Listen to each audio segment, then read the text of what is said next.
2025, the 131st running of the Sportsbet Herbert Power Stakes over the Caulfield. Good battle at the top of the market between Plymouth and also Whiskey on the Hill. Now, there was some specking there for Braden Star as well. So 9 and 5, the 8 was spec into $6. Braden Star to cause an upset. And looking down the... Here on Guineas Day and away. And Earl of Tyrone skipped in the air like a kangaroo in the first stride or two and is going back towards the end from that outside draw. Young Verta jumped well with Braden Star, Plymouth and Smokin' Romans. Whiskey on the Hill is on the rails and as they swing to the railway side of Caulfield.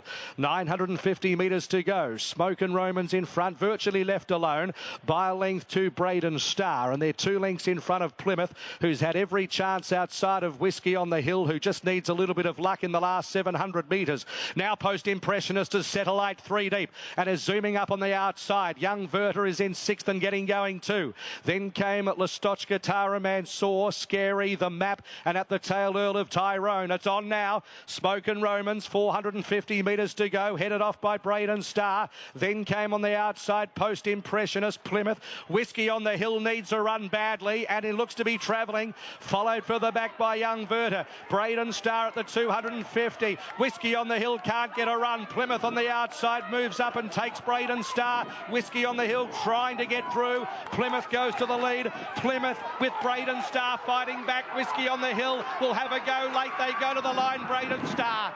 Braden Star has just beaten Plymouth and a luckless Whiskey on the Hill. Behind those horses, Smokin' Romans or Post Impression. 7th and 4th in the Herbert Power the past 2 years. Braden Star claims it at his 3rd attempt and claim his spot in next Saturday's feature Caulfield Cup. He's at 28th in the order of entry with 51 kilos pre-race. In all likelihood, we're going to see him here for Bussin and Young next Saturday after. Traditionally been a lead up to the Caulfield Cup. I don't know if we're going to get any Caulfield Cup form out of this year's race. None of these horses I want to back, but well done to Braden Star. This is a good advertisement for if you don't succeed, try again. 3rd attempt in the race, gets the cash. No doubt, though, Whiskey on the Hill should have won this, Ben. Yeah, clearly. Look at him following Braden Star, absolutely bolting and never gets a crack at them until it was all too late. And the way he went through the line over the last 50 metres suggests he should have won the race. It's good for the connections of Braden Star. Look, he was in the Melbourne Cup last year and then was scratched on the vet protocols when he was desperately unlucky not to win a Moonee Valley Cup. So it was their time in the sun yesterday. But, yeah, I think Whiskey on the Hill clearly should have won the race. Plymouth will probably be better for that run at 2,400. I had a few queries on him at the price at the distance. Mile and a quarter at Group 1 level and just the 4 runners. Treasure the Moment and Buckaroo scared a lot of runners away here. Treasure the Moment, we opened up at $1 because have a look at the shift of money now for Buckaroo. We're at the $2.80 once again. He's been to $2.60 now. Good shift of money for Buckaroo to get on the back of... Group 1s today. Set to go and they're racing. The quartet away, he's a shocker, the slowest out. Buckaroo 3rd out. Treasure the Moment led Globe in the first few strides. They were followed by Buckaroo, and he's a shocker. He's just going to drift towards the inside running shocker. So Globe comes towards the railway side at the 1,000 metres and has really dialed this off and led by only about a length and 3/4, now a length and a half. Treasure the Moment to the railway side. Further back is Buckaroo, who's tracking Treasure the Moment wherever she goes, and he's a shocker is at the tail of the field, so they've completely taken the sting out of the race. This is really fascinating, approaching the 600 metres. So Globe led by 3/4 Treasure the Moment. Then came Buckaroo on the outside, and about 4 lengths to He's a Shocker. So it's going to be a sprint home the last 450 metres, and now Globe puts the hammer down. Buckaroo chases. Treasure the Moment yet to be called upon by Lane as they come around the corner. So it's Globe with Buckaroo, who didn't handle the corner that well. Treasure the Moment right there in the centre, about to pounce. 200 metres to go. Globe in front, 3/4. Treasure the Moment not getting there. Buckaroo the outside struggles on. Globe kicks. Globe sprinted better, and Globe is going to upset them. Globe wins. Globe by 2.5. A terrific ride. Treasure the Moment 2nd. Buckaroo 3rd, and a gap to He's a Shocker last. It was the potential scenario that Blake Shin could bring Treasure the Moment and Buckaroo unstuck, as only Blake Shin can. Michael Gitt Jr. became a dad a week ago. He's now won himself alongside training partner Mick Price. one of the time-honoured races, and it's a well-worn phrase. At this race in the lead up, pretty disappointing. We only have a 4-horse field here, and as happens oh so often in these small races, Ben, when we have an outsider, even though it was just a third favourite, there is an upset. I thought this was beautifully rated by Blake Shin on Globe, a horse that most of us... What a time we might have thought he'd be doing this, Globe, because he had a huge boom on him. He was in the market for a Cox Plate when he burst onto the scene, stringing a number of wins together earlier in his career. And he's had some setbacks, and he's within a length or two of him. I think that second and third were absolutely entitled to have gone on and run past Globe. On their day, they have a better last 400 metres than him, so well done to Globe. But to be honest, I think second and third were pretty disappointing there. Speaking to connections of Buckaroo and also Treasure the Moment after the race and after the jockey's feedback in the mounting yard, the initial thoughts were neither of them let down on that track. Is that a fair excuse, Shark? That gets wheeled out when horses are disappointing. Possibly, but you can only go on what the jockey's feedback is from the horse underneath them, and if they believe that the horse didn't let go, didn't extend as they should have, well, I think that is a genuine excuse. Yeah, the old 7-year-old gelding out in front had no issue with it, though. And he's the best horse on wet tracks. So, anyway, I think that I wouldn't be blaming the track. The track was... Look, I didn't ride on it, so but all the feedback was that it was perfect from those who walked it. We'll talk about the beaten...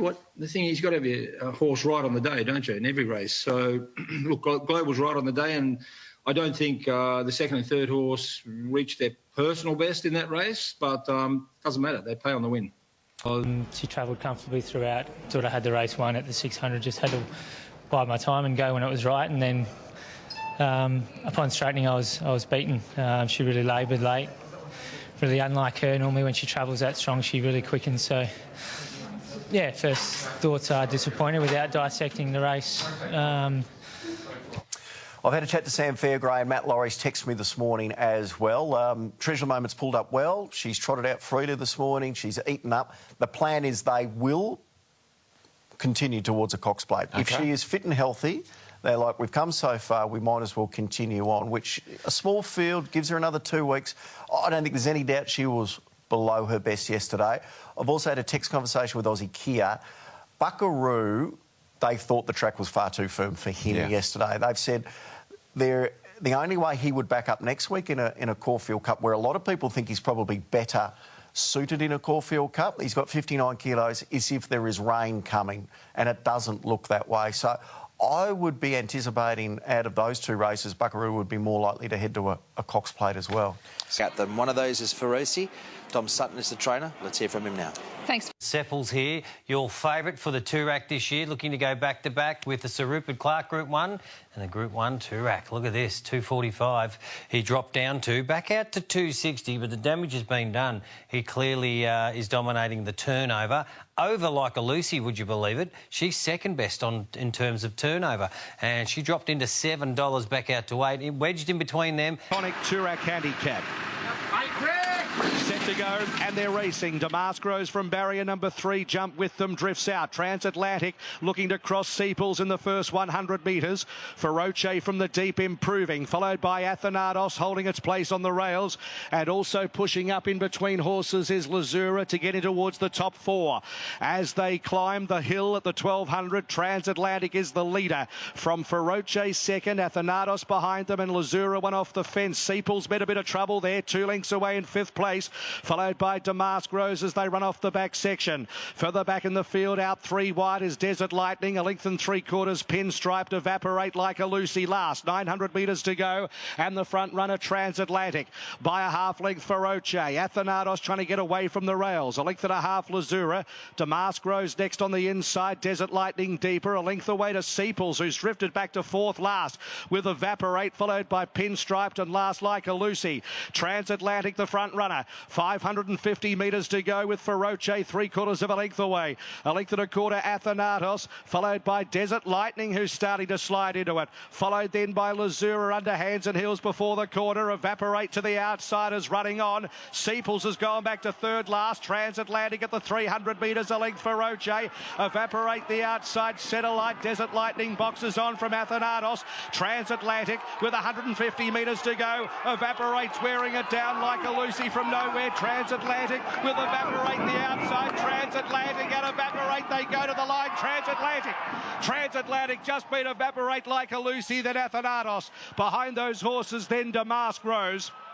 Followed by Lazura, Feroce, Desert Lightning, Pinstripe and Sepals. Clint Hutchison outlined it a T pre-race. Transatlantic got across for Mark Zara, who had to do multiple head checks to get the position he wanted to on speed closest to the rail, and no one could get past him despite the best efforts of the tough Azteque, Evaporate and Like a Lucy from the back. It's 6:39.11. Mark that he had trained. It was just a bob of the head in the end. Transatlantic. And ironically, Ben, we were working on grand final day.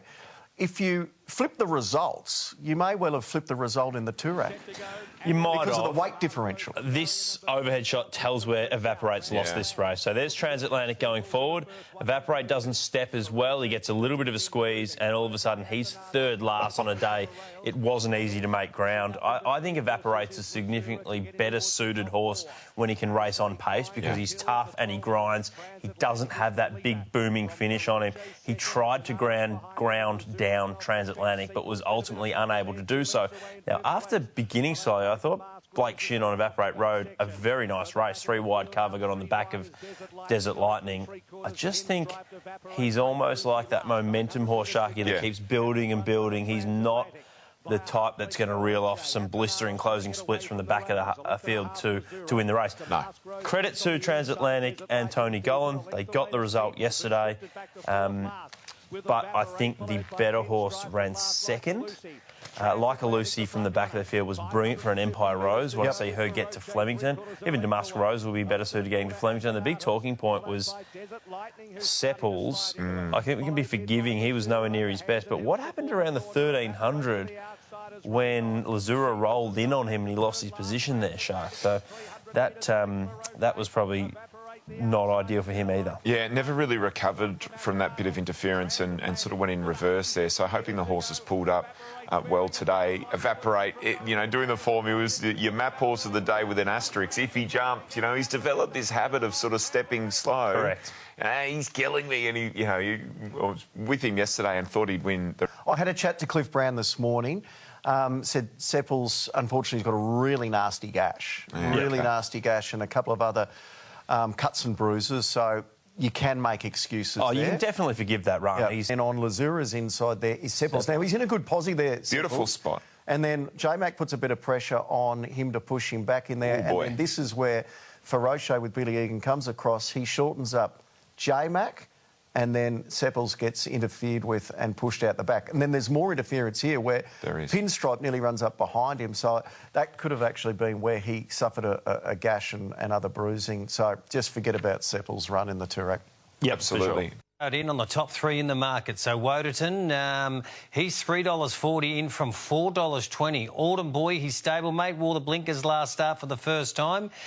Forget the Golden Rose, he just got too far back. And he's out to $4, but we're holding good money. But the best backed at the price is Navy Pilot, $13.7,650. The money's coming for him on race day.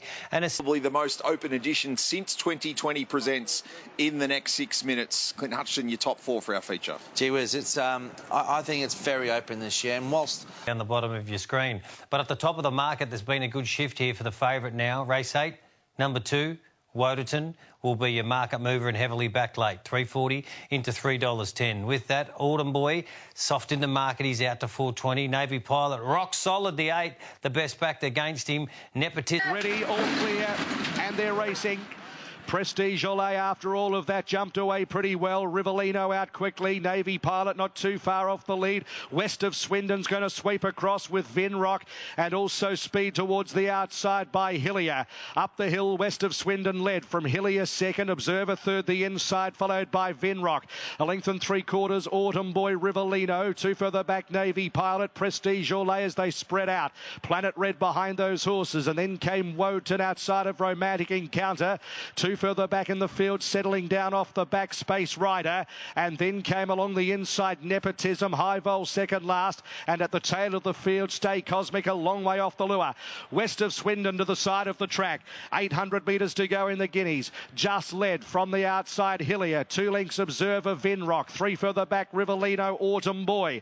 A length and a quarter, Navy Pilot, Prestige Olay, Planet Red, Romantic Encounter. Woden has 12 legs to pick up. 2 legs, Space Rider, Nepotism, and then a long gap in the field to High Vol and Stay Cosmic as they come around the home corner now. They've got 400 metres to go in the Guineas, and the front runner, Western Swindon, followed by Hillier the outside. Next in the field, trying to angle for a run as Observer up on the inside as they reach the 250. It got really tight. Finrock's joining in. Autumn Boy down the outside from Navy Pilot. Here's Autumn Boy dropping on them. Planet Red from a long way back. Autumn Boy at the 100 metres. Planet Red trying hard, but it's Autumn Boy, a star in October. Autumn Boy 3/4, Planet Red, Observer. Gee, it got tight at the top of the straight. Vinrock behind those horses, then Navy Pilot, Rivellino, Nepotism. Behind them, Hillier, and then came Woden, Never In It. West of Swindon, next in the field, Romantic Encounter, High Vol. Well back, Space Rider last, Prestige Olay. A giant slice of history in the 145 years of the Caulfield Guineas for jockey Damien Lane and trainer Chris Waller. They won the race with Private Life last year. Trainers and jockeys to go back-to-back in the Caulfield Guineas previously, you've got to go back to Hugh Munro and Bertie Morrison in 1897 and 1898, and prior to that, Tom Payton and Tom Hales, who won the race in 1887, 88 and 89. What a magnificent performance. What a training effort from Chris Waller to bring Autumn Boy back from his performance in the Golden Rose, which once again continues to be the gold standard form reference for the Caulfield Guineas. Mick Price and Michael Kent Jr. this afternoon. And what about the performance of Observer, who had completely no luck at the top of the straight? He was at a stand to come out of this. Once again, the Sydney form to the fore. Autumn Boy, barrier 1, some people were worried it might have been a hindrance, but the way it played out, gents, it was probably the difference. It was a lovely ride. Autumn Boy got the luck and was too strong in the end. Well, in a season where there has been nothing between the 3-year-old cohort, particularly the males, whether they're sprinters or milers, it was always going to come down to who got the right run, who got the luck in running, pace to suit. Autumn Boy, courtesy of a very, very good ride from Damien Lane. And, OK, blessed with barrier 1, so you're not having to think too hard about it. But from the 600, Ben, to the 4, when the rides start to come, horses start to improve around the field, people get a bit, want to get into this race a little bit. He played it cool, waited for his opportunity, and he pops out at the right time.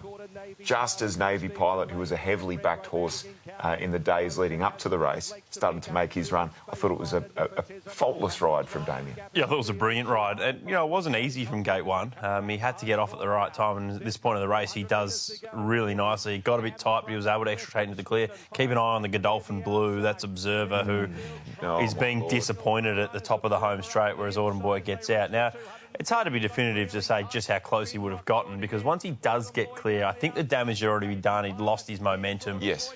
But he didn't exactly savage the line like an Angel Capital, who was clearly a good thing beaten in a Rupert Clark Stakes, or a Whiskey on the Hill, which we'll get to from earlier on in this program later. But he certainly would have been in the finish regardless. To be fair, I don't think Observer is that style of horse anyway. I think ultimately in the autumn, as the season goes on. So Observer's a horse to follow. He's not in the Derby, I don't think. No, he's favourite for the Derby. He's not in the Cox Plate, He's going for the Derby. We talk about 3-year-olds that come out of this race and roll on to a Cox Plate. Oh, boy, I'd love to see a horse like Observer there, but he's not there. Don't discount it. What about the winner for the Cox Plate, Autumn Boy? Might and power, but I thought Nepotism hit the line well.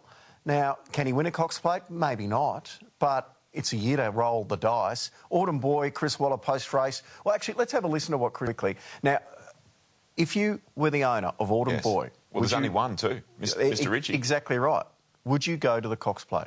I think you would this year in particular, and we're going to talk about the Cox Plate a little later on and how the race is probably not the race we hoped it would be earlier in the spring. I think you would roll the dice. Why not? He's just won a Guineas. OK, it's probably... Been trainer of Tropicus because he has been smashed. This is a go. This is a great go on Caulfield Guineas Day for the Scalacci into $2.70 now. He's drawn outside. He's going to come across and sit outside of your leader, Golden Boom. The only other runner that's... Ready, racing. Benedetta missed the kick a couple of lengths. Tropicus began very fast with Sir Sway the outer. Golden Boom is right there on the fence as well, followed by Q-Man. Next, Devil Knight, Arabian Summer. Further back is Neon's 2 lengths to Giga Kick, and last is Benedetta. 800 metres to go off the rails at Sir Sway. Just shading them with Tropicus the centre and Golden Boom with the advantage of the rail. A length and a half to Devil Knight, Q-Man deeper. Neon 6th on the rails. A length Arabian Summer, followed by Giga Kick, and last Benedetta. Golden Boom with that natural speed drove up on the inside to lead Tropicus by a half, and Sir Sway stoked along 3 wide. Devil Knight behind them with Neons, both looking for runs. Q-Man wider, followed by Arabian Summer. Giga Kick comes to the outside, winding up. Tropicus takes the lead. It's Wayward, led by a length. Here's Giga Kick on the outside coming, and Neons is bursting through. Giga Kick moves up, takes the lead. It's been a while, but it's going to turn back the clock. Giga Kick a length and a quarter. Giga Kick wins it. Great win. Scored by a length and a quarter, Tropicus Neons. And then there's 3 of them for 4, Arabian Summer, Q-Man and Devil Knight from Benedetta. Golden Boom and last Sir Sway a long last. Good for racing, you bet it is. He was something beaten fresh in a Goodwood back in May, and he might be back to some of his best. And all smiles for Clayton Douglas, one of the good guys of the sport. He's done such a tremendous job over the entire career of Giga Kick. It's been the searing light of expectation all the way along. He's got himself his first victory, remarkably in some respects, since the Doomben 10,000 of May 2023. But he has been in some top echelon sprints first, remembering, of course, he was runner-up to the great Bella Nipotina in an Everest, a race he won, of course, as a 3-year-old last year. Through, Giga Kick moves up, takes the lead. Oh, look at the big boy go, Giga Kick. How good was it to see him back? I love the reaction of Clayton Douglas. It was a little bit almost of Teddy Whitten there, like we stuck it right up him, because there were a lot of naysayers about Giga Kick. I'm kicking myself. $6 or $7 we could have got yesterday, and he's back. It was good to see. Oh, don't worry about that. It's just great to see him back because it just adds a new dimension to the spring. So he heads, to a champion sprint, and then they're talking about the backup into the Orr because he's a 1,400-metre Group 1 winner, so he's going to be one of the leading chances in both of those races. It's just good to see him back, and he's been through a lot, so well done to the team to get him back. He could easily have been one of the on-tracks for the end of the program. Who's your on-track? Katie, and we are taking on the favourite here. She's our lay of the day, Mahuna, so she's out to even money, but it's not deterring the punters with over 70% of the money invested on her. She is out from $1.85 this morning, though, as I suggested. We're taking her on. Tab lay of the day. Beedman on the second line has firmed, $3.90 into $3.50. Galanero then... And they're racing. There's a terrific line out. The favourite, Mahuna, given a wind-up out of the gate. She wants to lead. Beeping away well together with Pallet on the outside and Hidden Motive starting to speed along the rails. Galanero next trucking along on the outside and Napoleonic. Vesca's caught wide and 3 lengths away to Grand Eagle. Hidden Motive got right up on the inside there and held out Mahuna for the lead. Hidden Motive leads now by a half length on Mahuna and Paladin cast wide. Beedman in the middle of the ruck, followed by Napoleonic there on the rails in the red cap. Further back to Besker out 3 wide, clear from Galanero, and Grand Eagles pushing through on the rails. Coming to the turn, Hidden Motive by 3/4 to the favourite Mahuna. Paladin 3 wide, followed by Napoleonic. Then came Beedman, slightly held up as they straighten up. Hidden Motive still running. Hidden Motive by a length and a half. Now Mahuna is given the cue from Paladin. Beedman's badly strung up as Napoleonic's pushing through on the rails. Hidden Motive a length and a half clear from Mahuna in a non-threatening second at the moment. Hidden Motive in front. Beedman into the clear now. Will it be too late? Hidden Motive just in front. Hidden Motive has beaten a desperately unlucky Beedman. Mahuna third, Napoleonic next, followed by Grand. Well, first thing you think about, Katie, is, well, boy, oh boy, the second horse should have won. But then you think about Nathan Doyle and what he's been through in recent weeks, and Ash Morgan. They've been through the Miller. So I reckon just deserved. We had that 22-cent deduction for within the law. So our 460 joint favourites at this stage are Master of the Air, who's come in from 11s, obviously with that deduction about 8 after opening, once you take that into account. Shangri-La Boy is also at that 460 quote, just in from 480, and is our best backed, the half to Storm Boy, with 25% of the money. Champagne Hero not far behind there at 460, out from 420. Flying Orchid is at 34 or more the rest, with not a great deal else to report to you. So Gates are back, racing. Shangri-La Boy in the middle of the pack jumped out okay. Flying Orchid there with Master of the Air, Ocean Mariner, and now Shangri-La Boy is starting to master the pearls out deep. San Giovanni is slicing through the pack and will get into a very prominent position as Shangri-La Boy races to the lead, and the pearls goes around them to second from this. So Shangri-La Boy leads at the 1,000 metres from the pearl, striding to second. Then came Ocean Mariner, who's tucked away on the inside third as they negotiate that bend. Regulated Affair the outside. Giovanni's next in fifth position, followed by Flying Orchid out deep. Then came Champagne Hero, Master of the Air, Cloisters 3 wide. Back in the field there is Providence in the red cap. Now Tambala out deep going forward. Further back to Serapo, Tom Vegas moving into a wider position as they come to the final turn. Freddie Bassett's well back as they come around the turn now. Shangri-La Boy is the runner. Leader here full of running. Out by 2 lengths on the pearls. Regulated Affair. San Giovanni will have to go back to the inside. So will Providence. Inside the 250. Shangri-La Boy is a long leader from the pearls. San Giovanni, Master of the Air, is running on, but Shangri-La Boy's a mile in front inside the 100, and Shangri-La Boy is going to make light work of this. That's a big win. Beating the pearls. Third photo, San Giovanni, and She's a Diva running on. Clear from Flying Orchid, then came Providence. Next in was Champagne Hero. And Katie, that's what we were talking about, potential. This horse, Storm Boy's half-brother, having his third start, he looks a star, doesn't he? Yeah, he sure does. There is no excuse for any of those horses behind him. He rolled a lot him, but at the moment they're sticking with that form around Fangirl. Kovalika is one of them. Has been 650 into 6 on the second line. No significant money though outside of Lindemann. Light Infantryman has just been 8 to 850, easing late. Elamaz is the one who's out the gate 6 to 9 since opening. Kingswood 8 to 9. Militarize, an interesting one. Expecting perhaps some money to come late here, our traders tell me. At 50. Maison Louis is at 21, but at the moment it's all about Lindemann. The punters are keen with just under 50.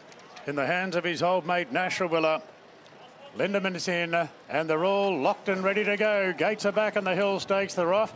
And Bois de Jaunt was one of the first into stride. Elamaz going forward together with Light Infantry Man. Kingswood not far away with Palmetto. Lindemann's out very wide in the early stages. Now Militarised back on the fence. Attrition a little bit deep. Getting back is Faulkner Park from our Gold Hope, and Whetor's the last one. Boy, there's plenty going forward early. Elamaz has got the advantage of the rails. Palmetto had to really use some zip there, and Palmetto's going to clear them.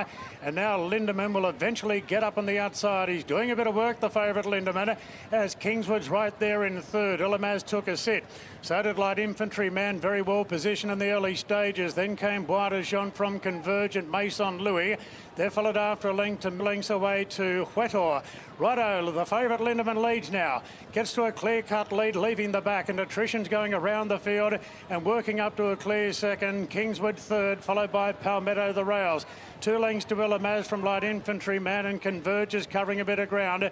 They're followed then by the grey Bois de Jaunt, who's plonked down on the rails, and the inside of Mason Louis. Kovalik has wound up in a 3-wide position with cover at the 700. Further back to Militarised, Faulkner Park, Our Gold Hope, and Whetor scrubbed up last of all. Lindemann spins the final turn in the Hill Stakes, a length and a half clear from attrition second. Now Kingswood being revved up. Then came Palmetto, Elamaz looking for a gap. Then Light Infantry Man and Kovalika down the outside, but they'll want to get on their bikes to catch Lindemann.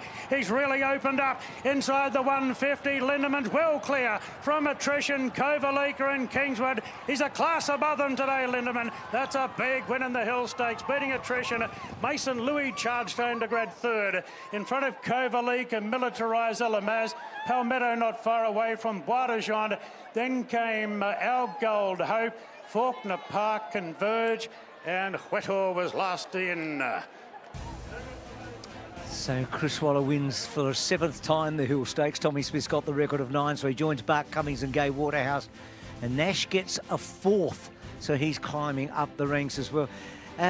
Katie, he's getting better. He won that Rosehill Guineas, and then he never really backed it up as a 4-year-old, but he is getting stronger and stronger, the 6-year-old, isn't he? Oh, he's a beauty, isn't he? And, you know, he drew an awkward barrier today. And one thing Nash did, he never rushed him forward. He just sort of let him get there of his own. Of racing here is the loser. When you've got a ludicrous amount of money, $2 million for the Hill Stakes, $1.5 million for the Alan Brown Stakes. It is insanity. These races do not deserve that amount of prize money. And you know what? They're cannibalising themselves. You've got a time-honoured Epsom worth $1.5 million, which was an ordinary race, saved by Autumn Glow. This is the Hill Stakes yesterday. It just does not work. The economy of scale does not work. And racing as a whole is the loser. Yep, you know what? New South Wales, you get a sugar hit and you get bigger fields. But it's not sustainable. In 5 years, 10 years' time, people are going to look back and go, this was an absolute disgrace, the dilution of our best racers and best horses. We have to do something about it to have a national calendar and get things in shape that way, because the dilution of the best not racing the best is we've got a lot of challenges in racing. I think it's our biggest challenge. It's why we all got into racing was watching the best versus the best, and we don't get that anymore because there's just always dilution at the top end. It's purely to stop horses even coming from Sydney to Melbourne. The Golden Eagle is a brilliant race. Put it 2 weeks before the Cox Plate so that 4-year-olds can go to the Golden Eagle and then go to the Cox Plate. You know, it's a blatant Cox rate disruptor. We want a great Golden Eagle, good idea, but we also want the best possible Cox Plate for racing. It's the most important issue in racing. Yep. I tell you what, Lindemann would be a good horse in a Cox Plate, the way he's going at the moment. And kudos to Chris Waller for placement and the owners. Good. They're making hay while the sun shines. Yeah. Huge prize money, but absolutely, this horse is racing really well. And we've got a new guest panellist who's going to join us here. I'm keen to get his thoughts on Willie Do It too, because my racehorse has been flying in recent weeks, and I wonder what Ben's thoughts were on Willie Do It yesterday, who raced as well. Traced at Rosehill Gardens, which is the Alan Brown Stakes, Ali. Yeah, Katie, we've got 2 losers in our book here. One of them is Gringotts with 35% of the money, has been 5 into 420 on the top line. And then the other one is Willie Do It, who was scratched from last week's Epsom. He just had a little knock on his eye. All is well. He's at 8s. He's got about 25% of the money. So the top 2 here holding over 55%. And our 2 losers, 9 out from 7. Headley Grange at 9.50 after opening at 15. Ever consistent. O'Diamond Lil at 9.50. Waterford then at 12 out from 10. And Firestorm 11 out to 16, 18 or more, the rest of them. But gates are back now. They're off and racing. The Inflictor last out. Jojo is a man taken back, and Gringotts come out running. Felix Majestic having his ears written off in the early stages in second, followed by Basasto Airman. Waterford sliding along the rails, and O'Diamond Lil. Pace is pretty hot there, so O'Diamond Lil's caught wide and has to go around the field now, just hoping they'll slacken up a bit at the 1,000. They're followed by Headley Grange, got across, and the outside of General Salute. Then Democracy Manifest, clear from Tabby Time Michaela.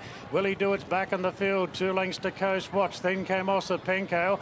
Firestorm Bell back in the last 2. Jojo was a man on the inside of the Inflictor. So Felix Majestic got his way, got to the front from O'Diamond Lil, and Gringotts handed up, followed by Basasto. Airman's caught off the track, creeping closer. Waterford back on the inside at General Salute. Headley Grange tracking up with cover. Willie Do It under immense pressure behind as they straighten up. And Felix Majestic swings 2 lengths in front. Gringotts is starting to hone in quickly.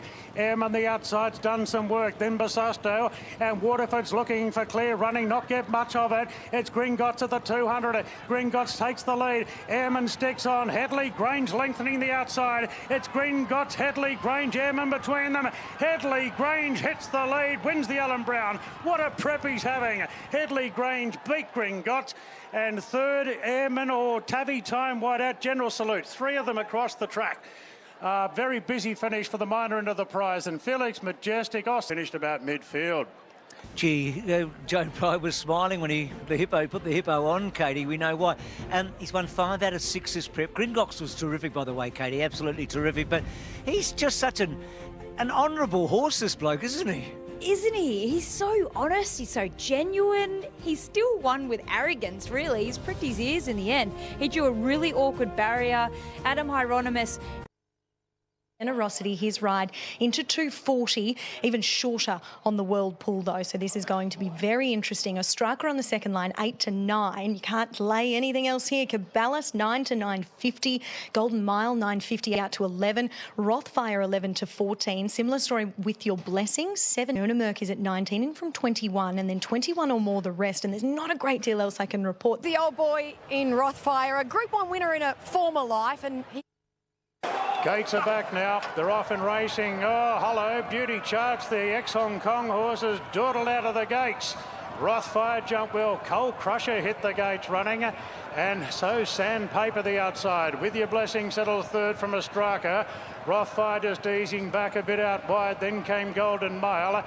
Iona Merck between runners from Shah of Gomar. Then came Libertad. The favourite a length away, Generosity from Disneck. Then Firestar. Dragonstone out deep for the back. She's an A-lister. Caballas.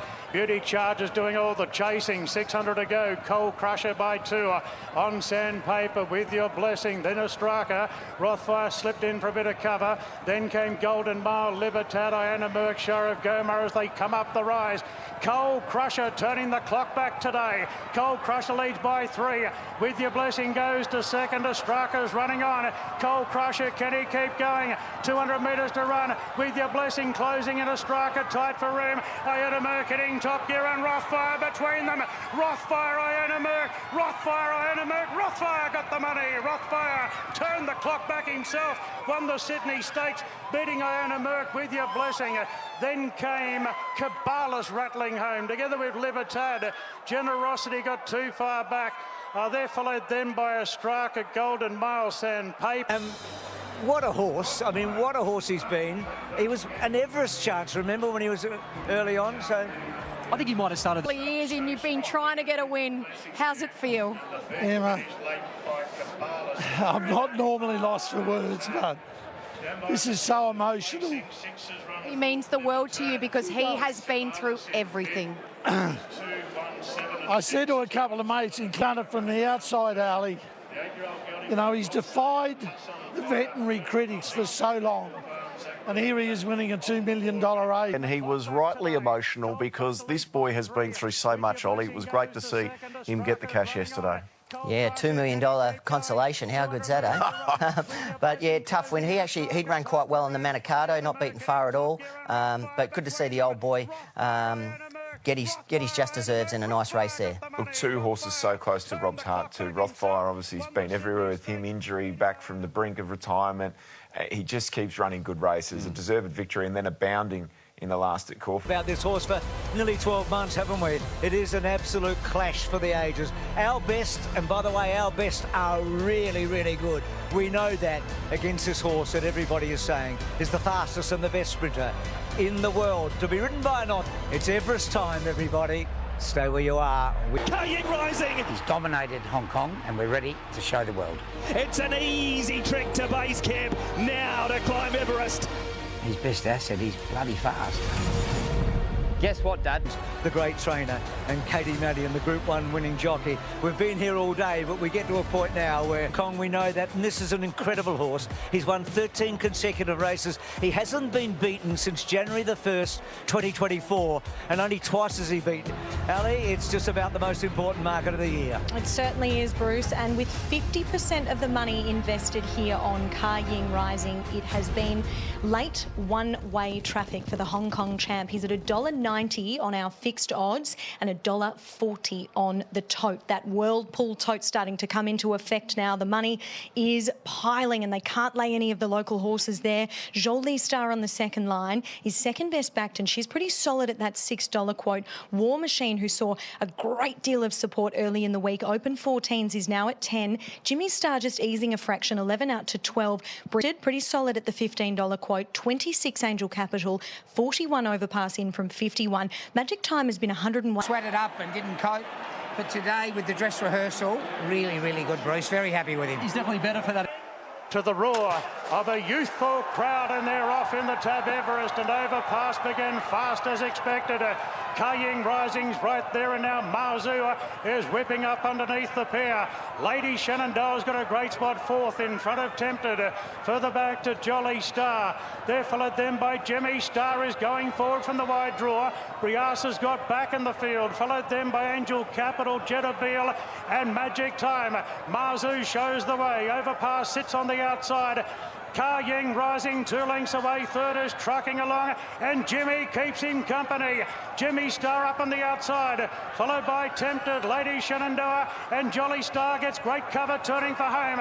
Marzu in front from Overpass. Kaying Rising 2 lengths away, then Jimmy Star clear from Tempted, Lady Shenandoah, Jolly Star down the outside. Overpass takes the lead by a length. Kaying Rising stoked up. Purton says, come on, boy, show the Aussies what you've got. Kaying Rising moved up to Overpass, clear from Jimmy Star, but Kaying Rising, champions do what others can't. He's the world's best sprinter, no doubt. Kaying Rising won the Everest. Second prize Tempted from Jimmy Star, Jolly Star. Then came Overpass, Angel Capital late. Further back, Lady Shenandoah, War Machine. Briassa too far back. And Jeddabil was one of the last to finish with Magic Time. A crowning moment in your life, David? I think so, my training career. It was a long way down that straight, but when he got over the rise and he hadn't used him, I thought they were going to have to be pretty good to beat him.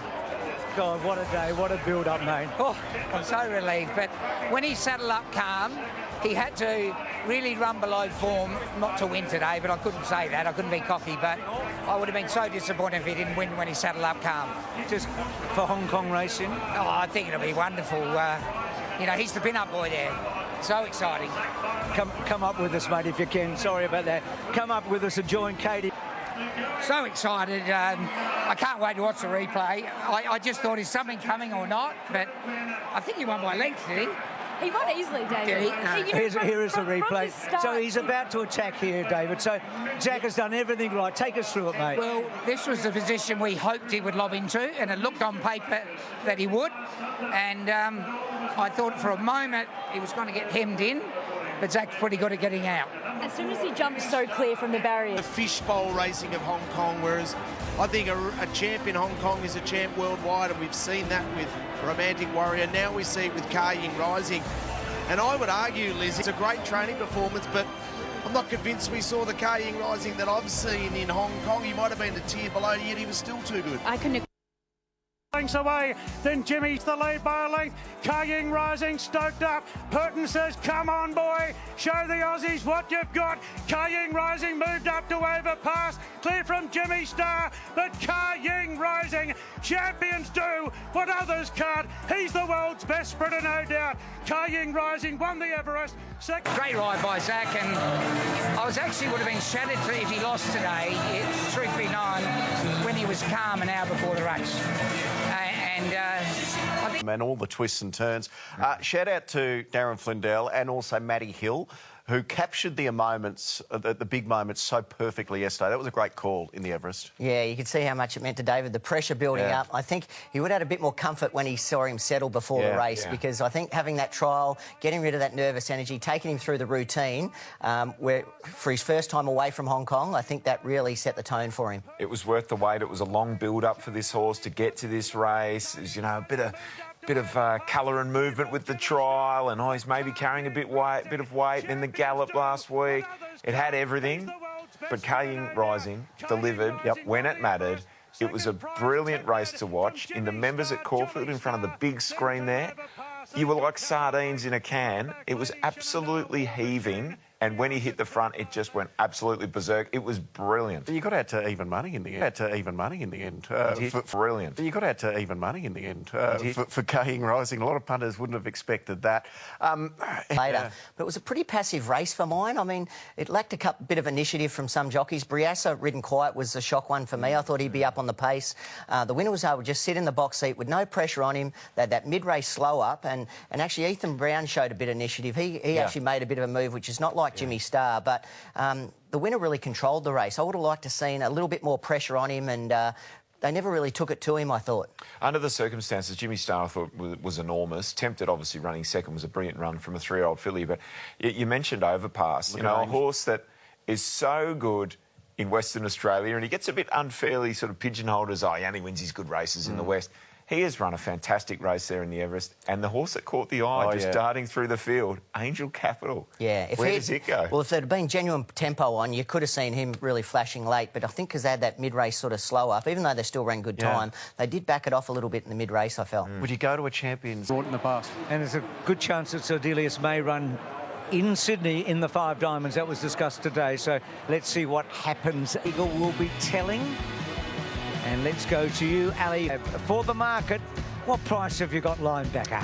I've got 310 for you, Bruce, in from 330, and he has about 40% of the money. So they're sticking with him despite the wide draw. He has been popular, but there's a couple of others they're specking. Sabaj was backed early in the week, 11 into 650, now 550.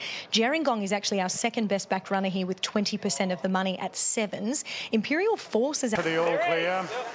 Second leg of the quaddie, and the gates are back now. They're off and racing. Point and Shoot's done it again. He's last out of the gates. Shangri-La Spring began fast, together with Imperial Force the outside, and now Spicy Martini is ripping across from the outside, joining Shangri-La Spring, going to third, Imperial Force. Line back is a bit deep, going into the first turn, getting in advance of Mayfair, Gerringong the rails. They're followed then by Lord Penman on the rails. Snow in May's going forward around the field. They're followed by Harlem Queen. Raikkonen settles back. Depth of Character, Point and Shoot, the last one. Spicy Martini leads the way. Imperial Force to second. Then Shangri-La Spring.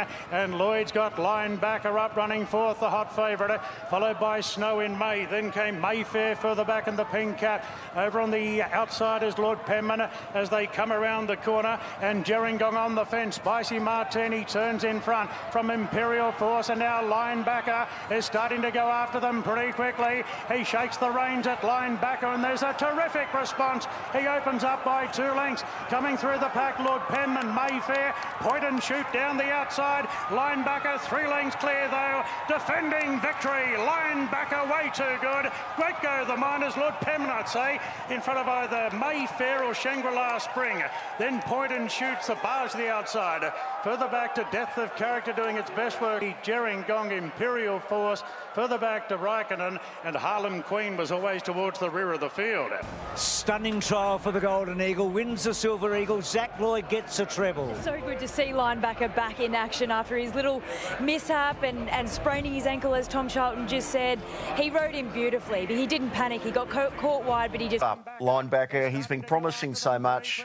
The team's done a great job, but gee, this was such a strong win, Ollie, wasn't it? It was. He sat wide, very confident ride, but he was just too good for them. And I think they bet $3 this horse, which was, a bit of a luxury when you see what Caulfield Rising did. And he looked a trial better than Caulfield Rising, so he looks a great chance for the Golden Eagle. A few really good runs around the winner, Sabaj, first start for the new team coming from South Australia. No run at all. Hoiks to the outside to make ground, gets moving, and it was really good. Derby Racing picked up Mayfair, who's in the Derby Racing colours with the pink hat. I thought it was a really good first up run. Lord Penman's close to winning something as well in the white and blue. Not sure what race it is, and probably just wants a race with a bit more speed in it to finish off. Point and Shoot was probably back to something like a winning run in the next couple. He's there in the navy and the red cap, just staying on into about 5th. Hard to see any of those beating him home, though, next time. Not in that race, no. But I wonder if any of them pivot and look to a race at Flemington or something like that. Well, you mentioned the Golden Eagle. So you've got Linebacker, you've got Autumn Globe. Maybe Angel Capital goes there as well. So who would you ride? I think I'd be happy to be on him. Yeah. Yeah, especially first up. You think he's going to come on from that as well. Angel Capital, I'm not sure. I reckon he seems to me a better run-on sprinter, so they could pivot and bring him. The King Charles III Stakes, $5 million of prize money, and it has got a field that have collectively won over $70 million between them today. Just 8 different Group 1 winners subsequently. Yeah, and there was a little bit of action up near the pointy end. The first time that horse got to 1,500, there might be a slight query at the horse at the full mile. Here's Mr. B, and if he wins today, he goes past Nature's Strip in prize money. Extraordinary horse. Have a look at that, just shy of 18. Prize money. Extraordinary horse. Have a look at that, just shy of $18 million of earnings, 10 Group 1s. He loves it here at Royal Randwick. Ali, who's the favourite for the King Charles? Well, it is Mr. Brightside now. He is our current favourite. So it's been all about Fangirl and Pride of Jenny during the week, but they've come late now for Mr. B, and he's our best-backed runner and our 420 favourite. So he has 30% of the overall hold. Fangirl easing 380 just out to 460, but she's still a big liability for us. Lake Forest has been the one they've backed to, 6 into 480. Pride of Jenny is also easing 460 to 550. Chaelwolf solid at the $10 quote. Pericles at 12 out from 10. Tom Kitten then heads the rest of them 23, 26 about within the law and 34 or more. So Mr. B is the... Racing now. Lake Forest was last out and Fangirl being taken back. Royal Patronage jumped well together with El Costello the outside. Pierre showing plenty of speed towards the rails, and the filly within the law is bursting on the scene as well, and within the law races to a narrow lead from Royal Patronage. El Costello's out wide, Pierre right there, and now Pride of Jenny. She wasn't ideal out, but Jenny is starting to muster on the outside. Pericles and the white cap took a sit, clear from Chaelwolf, pretty handy. Further back to Tom Kitten. Lake Forest goes to third last from Fangirl, and Yellow Brick is last of all. It's taken a while, but Jenny's up there now, and Pride of Jenny moves to a narrow lead from Mr. Brightside going up on the outside. Then came El Costello, Royal Patronage, and dropping back to fifth now is within the law. Further back to Pierre from Pericles, Chaelwolf, Tom Kitten. Lake Forest still back third last from Fangirl, and Yellow Brick the last one. 600 metres to go. Pride of Jenny shows the way. Mr. Brightside stalks the mare coming to the turn. Then Royal Patronage, El Costello. Pierre's pulling out. Further back to Chaelwolf running on. And down the outside is Pericles. Into the straight. Pride of Jenny in front by a length to Mr. Brightside. Chaelwolf goes up the inside. Pericles is running on the outside. He's coming with a great run. Pericles together with Pierre. Mr. Brightside's fighting hard. And then Chaelwolf. There's 4 of them in it. Chaelwolf the far side. Chaelwolf in front. He's going to go back to back in the King Charles. Great win today. Chaelwolf really bouncing back to beat a brave Mr. Brightside and Pierre. Then Pericles, Pride of Jenny, Yellow Brook Fangirl. Further back to El Costello from Tom Kitten. A gap in the field to Lake Forest was one of the last ones to finish, along with Royal Patronage about second last. Well, they went at a cracking pace. The big surprise was that Pride of Jenny didn't get that early lead, Katie, but when the pace was on, the blinkers come on, Joe Pride's pulled off a masterclass here. Yeah, he sure has, and Chad rode him beautifully with the blinkers on. It was a funny run race because they didn't look like they went too hard the first 2 furlongs. All the horses were clumped up and they were pulling, and then once Pride of Jenny got into it, looked like Mr. Brightside and Craig Williams sort of used Jenny to get there, and sort of his run hold on for second, but Chaelwolf up the inside, and with the blinkers on today, Joe Pride's the best at doing that, and he's done it well back to back in the King Charles. Well, they were all looking on. Joe Pride knew what he was doing. I thought this was a lovely ride too, Ollie. Beautiful ride. About time they put the blinkers on this horse. I think he probably hadn't been putting into his best of ability, but there in a genuine one race, which he likes as well, you saw the best of him there with the blinkers on. I think Joe Pride would love to see Pride of Jenny in any race that Chaelwolf's in, because when she's been there and put a genuine tempo on, this horse has really fired and run to his best. It's great to see him back. Mr. Brightside, super tough, given the run that he had. It wasn't an easy path for him, and he was still there fighting at the end like he does. Hopefully we see him back at Flemington in a Champions Mile. Gee, Pierre ran out of his skin too, didn't he? Yeah. That was a huge run. And I thought Tom, widest runner, just showed a glimpse of getting back into form, Ollie. Yeah, I think he's been a little bit behind in his prep, missing a start early, but Yeah, he ran much better there. There's a race in him somewhere. I'm just not sure where it is. And Fangirl just had to go back. That's her weaving through there. It's been an unusually quiet couple of weeks for James McDonald. We know it can all change this Saturday when he's on Via Sistina in the Cox Plate, but he hasn't been getting the wins. A lot of these 3-year-olds on trial for the Derby here, and a lot of them are going around Caulfield for the first time. It's the Sportsbet Classic. Engine of War is your favourite. There are 16 cents worth of deductions because options has come out of this race. So Engine of War, $4.60 into $2.60. Miwa's been pretty solid. They're on the second line of betting, $4 out to $4.20. Order Mystery crossed the line with Engine of War their last start, $6.50 into $5.50. Arabian. Engine of War from barrier number 1 jumped well with Fabulous Fiano. So the 2 horses we expected that were going to push up are right up there, just duelling in the first 150 metres of the race. They were followed in third by Autumn Mystery as they're about to climb the hill from the 1600s in front of Amazaki, happy to perch third outside of Autumn Mystery. A length and a half Deal Done Fast, and they're 2 lengths McWoody. 2 further back in the field, Miwa, who's just starting to pick off some ground on the inside, and Arabian Prince's last at halfway up the 1,000 metres. So it's Fabulous Fiano to the side of the course, leading out by 2 lengths to Engine of War. It's been a steady tempo. They were followed by Amazaki. Next in the field is Deal Done Fast, who's starting to improve now in the light blue. Autumn Mystery's trapped on the fence. McWoody has the back of Deal Done Fast, and now the race develops. Me was trying to get away from the rails as well, and they were followed by Arabian Prince. So it's only 4 lengths first to last, and Deal Done Fast whips up on the outside with Amazaki. They've claimed the leaders. Engine of War trying to go with them. McWoody got to 4th at the 400 metres. Now Me was run up behind them with Autumn Mystery, and Arabian Prince to the outside. A few hopes. Amazaki into the running. 300 metres to go from Deal Done Fast. Engine of War battles on. Then McWoody on the outside. Autumn Mystery darting back to the inside at the 150. Amazaki, Deal Done Fast with McWoody. Me was getting out, and Autumn Mystery right across the track. Autumn Mystery drives through. Autumn Mystery has won it from Miwa. 3-way go for third. Deal Done Fast, McWoody, Amazaki. It turned out to be a terrific contest. Behind those horses, Arabian Prince. Then came Engine of War and a long gap, Fabulous Fiano. Well, Lizzie, I reckon we can thank Daniel Stackhouse because that move on Deal Done Fast, it changed everything, didn't it? It certainly did. That was a terrific finish, as you heard from Maddie Hill. You could see there was the hearts in the concluding stages. This is a real fairy tale moment for Rory Hunter. He has placed this horse really well this preparation. He's always known that he's going to get out over. With Autumn Mystery, and now he wins his first stakes race, 3-2-6. I was pretty positive he was going to get the win.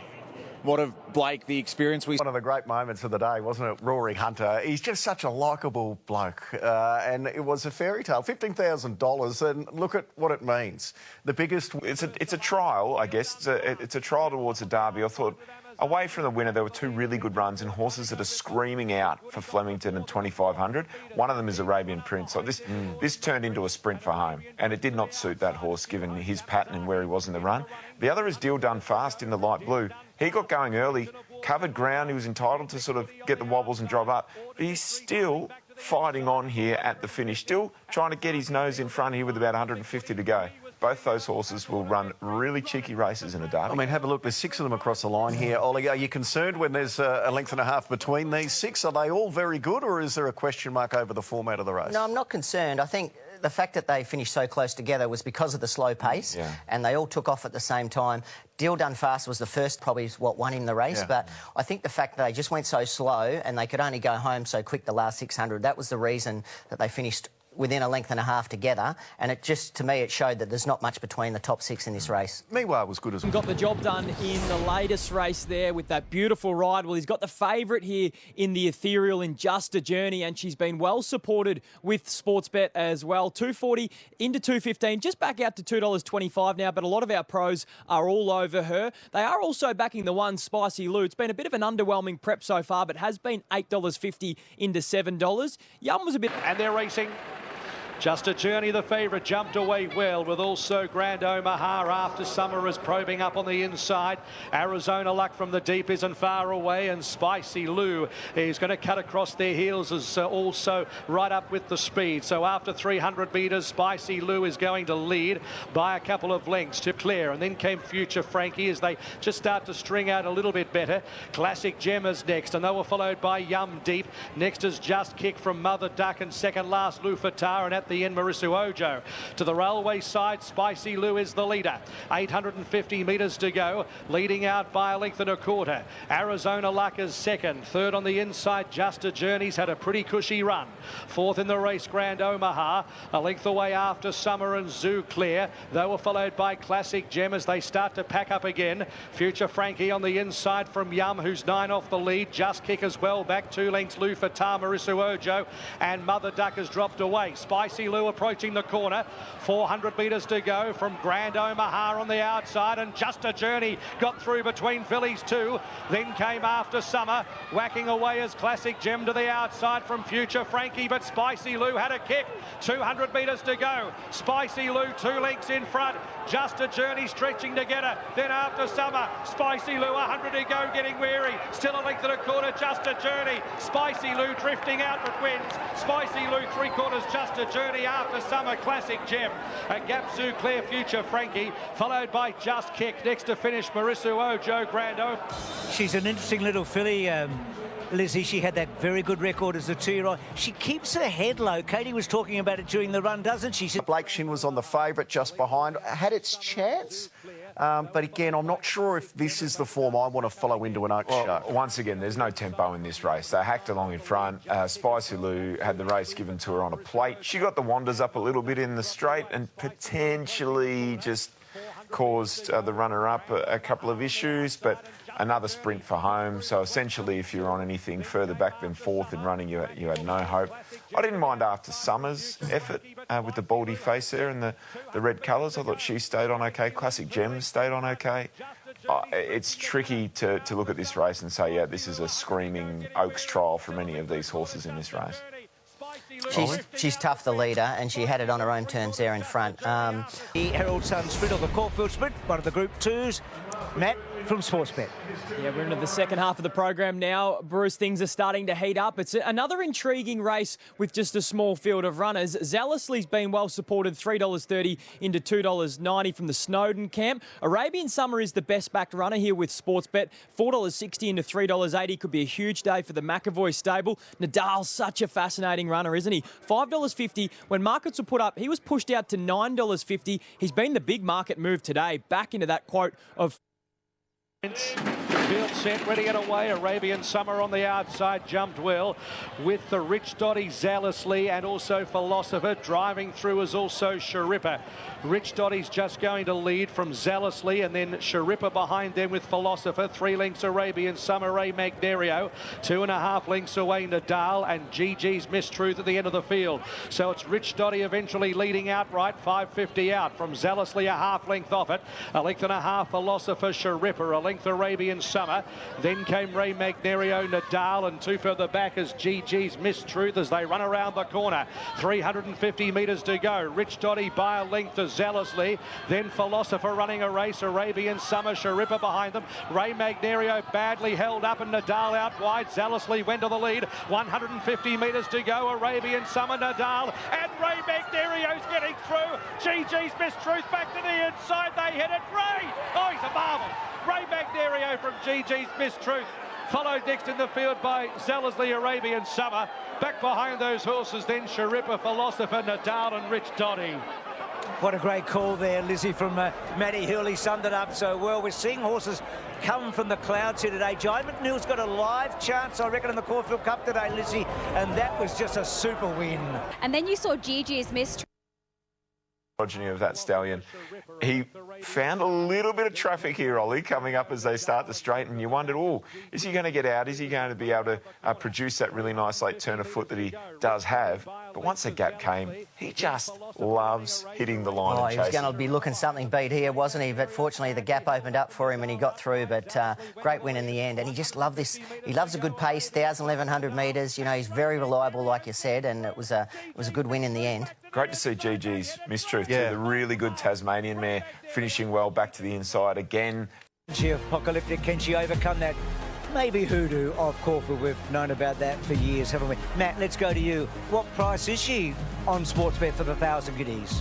Thanks, Bruce. Yeah, Apocalyptic, the flight stakes winner, is $1.80 with Sportsbet. The Sportsbet punters don't seem all that concerned about Caulfield for the first time. She's been really well supported, the best backed runner clearly in this race. Ole Dancer on the second line of betting is also the second best backed runner in the race, has been $6 into $5. Looks prime now for the mile. The one that the sharp punters have been playing is the 4, Get a Good Feeling. We put up $13. She's now into $8 on the third line of betting. Karinska at 13.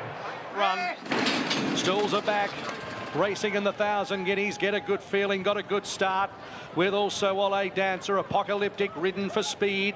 Farivia just behind those, followed by Salty Pearl. A bit closer, Mating Call out wider. Then came Cherish Me on the rails. Next is Zany Girl, Ethereum Girl out deeper on the track as well, back with Karinska. Then came Chateau Airs, and at the tail is Steel Trap. So the favourite's the leader with 1,100 metres to go. Apocalyptic for the inform Mark Zara by a length and a quarter. Ole Dancer second. Get a Good Feeling is third. Then Mating Call, who's moving up around them. 3 wide, Farivia the centre, a length and a quarter, Ethereum Girl, who's caught wide. Further back is Cherish Me, Salty Pearl to the side at the 900 metres. Next in the field is Steel Trap, who's got past a few. Zany Girl, Karinska and Shadow Airs is last. Apocalyptic at the 800 metres, wanting some peace here, and Ole Dancer, her outside, won't let her. Mating Call a length away third, followed by Get a Good Feeling, Farivia the centre. A length Ethereum Girl just losing ground at the 550 as they start to step it up now. Then Salty Pearl, Cherish Me, Karinska, Steel Trap, well back, Chateau Airs and also Zany Girl. Apocalyptic the first to straight and 350 metres to go. Ole Dancer's full bore on the outside, throwing out a serious challenge, and they're together. Get a Good Feeling, probing for a run up on the inside. Ole Dancer up to Apocalyptic, 200 metres to go, and they're toe for toe. Ole Dancer and Apocalyptic, who won't give in. Apocalyptic and Ole Dancer. Ole Dancer going home better and just wins. Ole Dancer from Apocalyptic, Get a Good Feeling third, a fantastic 1,000 guineas. Behind them, Salty Pearl, Mating Call and Farivia. A gap, Cherish Me, Ethereum Girl. Next to Elenders. Gee, what a great race again, Lizzie. Not the first great race at either Caulfield or Royal Randwick today. Blake Shin, a third Group 1 for the season. And Lizzie, that was just a ding-dong go between the best from Melbourne and the best from Sydney. It certainly was, and the best from Melbourne ended up on top. And you could see that Apocalyptic, who had just getting a touch tired, and Ole Dancer was just worrying her out of it every stride. But the mighty filly in Apocalyptic did not want to lay down. You can see that they were nice and tight on the line, but in the end you can see that Blake Shin with Ole Dancer was able to get the job done in great style. Richo was down with... It was billed as Sydney v Melbourne, and that's the way it played out. The two fillies, Apocalyptic, the flight stakes winner, and Ole Dancer, the Victorian, for Peter Moody and Catherine Coleman. They both two-horse war down the straight. Yeah, it was a great race. Ole Dancer's getting a good draw really made the difference for her. She'd been drawing out, they've been going back from a good draw. She was able to sit right up on the pace on the hot pot from Sydney, and you know, dominate a race with a pretty gentle tempo. It was dominated up front. The first 3 settling with the first 3 home. I love what Blake Shin did and the positivity that he showed early. He didn't want to let this favourite get out of his sights. He backed his horse and her ability to sit up at her quarters. They were the 3 I'd like to take for sure. Now, the sneaky little run, and I reckon they might try her out in a wakeful, is the horse in the brown colours, Ethereum Girl. She covered a lot of ground. She was only second up into this race, and she stays on well late. I reckon the Hayes team might just say, let's have a look at her in a wakeful at 2,000 before we make a call on the Oaks. But I'm with you, Ollie. I think Get a Good Feeling from an Oaks perspective. She just continues to race on and stay on through the line. Yep. And in a year where I reckon the Oaks is there for the taking, she might be the quality horse. Even Mating Call, who sat 3 wide, no cover there, she's only having, I think, 3rd or 4th start in a race. She's one for the future as well. Can you and get a market from Sportsbet for the Moonga Plate? Well, one horse who is used to running in the Everest, Bruce, is Private Eye. He's an even money favourite here in the Moonga Stakes. Nash Rawiller follows him down to Melbourne to ride. He's been really well supported here. $2.45 into $2. The only one they're really playing around him is Payline, who's been $8.50 into $6. Gets to the 1,400 metres for the first time. But it's Private Eye who's an And they're racing, and Here to Shock on the inside beat them out with Willado, and also on the outside Media World as they sort out their order. Private Eye at the moment is 4 wide and also putting itself right up there in the picture. Warney is next, and then West Star 2 lengths. Pay Lines to Party, Last Royal in second, Last to Party, Last Royal Insignia. Willado is the leader, 800 metres to go, and then put the brakes on by a length and a quarter. Second is Private Eye, third is Here to Shock, followed then by Media World. Next in the field is Warney, West Star, Pay Lines to Party, Royal Insignia. That's the order. 600 metres to go. Willado, the 20-to-1 shot leading. Private Eye a length away second. Then Media World, who moves up 3 wide outside of the favourite. Here to Shock next behind them from Warney, West Star, Pay Line sticking to the fence to Party, Royal Insignia. Willado the first to straighten with Private Eye the outside, giving it the eye and runs on by. Private Eye by a length, getting through Here to Shock. Media World battles on with Warney. Private Eye, 100 metres to go, is clear. 2 lengths and extends. What a warrior he is. And Private Eye, the 8-year-old, wins it. Warney second. Stapati a good run third. Fourth coming through Payline or Media World, followed by Willado. Then came Here to Shock, West Star and Royal Insignia. Well, Lizzie, looked a good thing. He's been in the last 3 Everests. He's been placed in 2 Everests. He's just a fantastic racehorse, isn't he? He's a... Yesterday, but look, at his right level now, whether he's right up the top of his game at that Group 1 level these days, who cares? He's a joy to watch. He's been such a great servant for his connections and for Joe Pride, and he wins another good race here. And well placed. And that's what Joe Pride does at his best. Geez, it's good for the punters to finally have a win over the Caulfield Cup Carnival. It can be pretty tough. So what do they do with Private Eye? We know he's proven down the straight. Is he now a better horse out over 1400, Ollie? I've got the perfect race for him, the Damien Oliver and Derby Day, 1400 metre at Flemington. Did you write out personal invitations for that race? I thought Stepati and Royal Insignia were also good runs here from the back in a slowly run race. I'll tell you what, if we get any rain at all at Flemington, Payline is busting to win. He just goes that little bit better with his toe in the ground. He hasn't had it so far. Yep.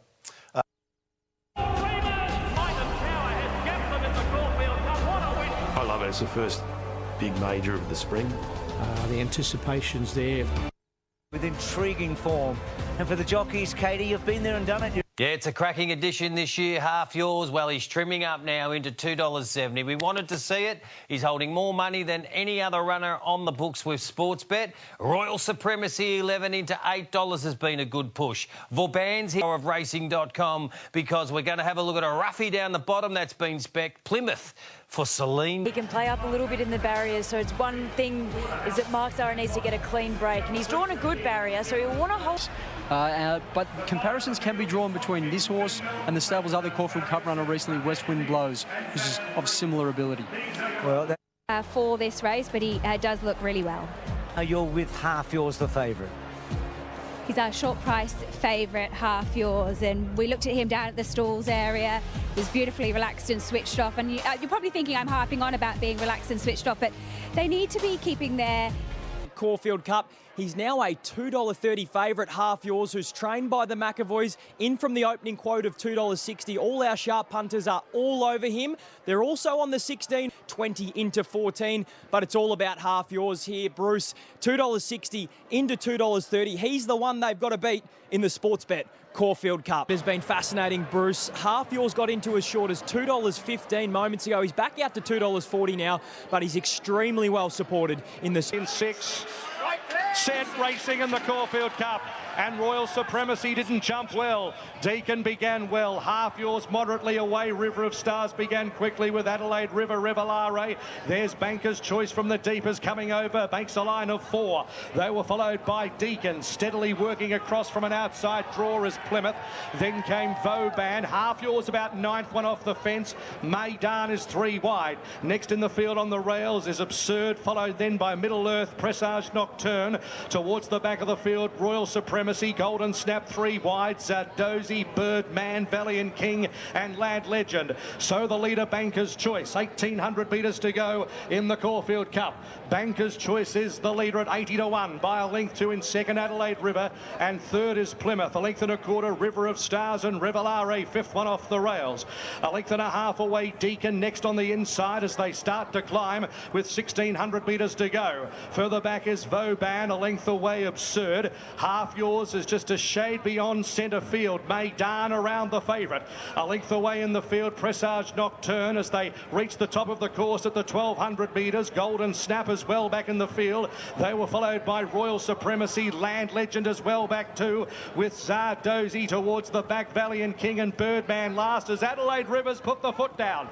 Off the back section now with 1,100 metres to go and beyond, and Adelaide River has taken off and put 7 lengths on Banker's Choice, and they're 4 lengths in front of Plymouth. 2 further back, Revelare, and then came along the inside River of Stars, a length away to Deacon as they run by the 750. Further back is Vauban, and they're 2 lengths in front of Absurd. Next on the inside, Maidana's next. Half Yours between horses, followed by Golden Snap, Land Legend, and then well back in the field is Birdman. So it's Adelaide River coming up towards the home corner with 600 metres to go and beyond, starting to paddle 3 or 4 lengths in front of Deacon giving chase now. They were followed by Banker's Choice. Under pressure, Plymouth, River of Stars. Where's Half Yours? It's hooking towards the outside. Adelaide River as they reach the 250, coming back to them. A length, River of Stars. Here's Half Yours on the outside. Half Yours chiming in. Half Yours from River of Stars. Presage Nocturne. Half Yours is drawing away. Half Yours, a famous win for Jamie Mallam and Team Mac. It is Half Yours from River of Stars. They were followed by fighting out third, Presage Nocturne and Valiant King. Next to finish in the race, Birdman in company with Royal Supremacy, Deacon. Adelaide River got tired. Plymouth, Banker's Choice. Maidan, Absurd, Zardozi. Middle Earth, Golden Snap, Vauban. Towards the end, Revelare and Land Legend. What a moment for the McAvoys, Lizzie, for Tony and Calvin in partnership, father and son. And for Jamie, we talked, Lizzie, about the pressure on her and just how important it might be here. And she joins Michelle Payne as a major winner and the first female to win a Caulfield Cup. And Lizzie, it was a 10 out of 10 ride. You said that this was going to be the most important ride of her career, and you were absolutely spot on. She absorbed all that pressure. We were looking for her to find the smile and the relief on her face as she edged towards the post. Not only that, this is a very special moment for the McAvoys and Jamie Carr, almost like a full circle moment for her career. And this... He kept picking up for her and responded late to hold off the challenger. First and second both come from that Turnbull form. It's the same form that's giving us all the favourites for the Cox Plate. It is. Carve out their slice of Australian racing history in the 149th edition of the Caulfield Cup. Tony trained Fields of Omar to run a bottling second to a champion in Northerly in this race 23 years ago before Fields of Omar. Half Yours has had a run every month since March, since making his stable debut after he was a $305,000 purchase in an online sale back in November last year. He's now a prize. Chris Waller fills the minors at huge prices with River of Stars and Valiant King, and Presage Nocturne's put in one of the better Melbourne Cup trials, steaming into fourth for Alessandro Botti.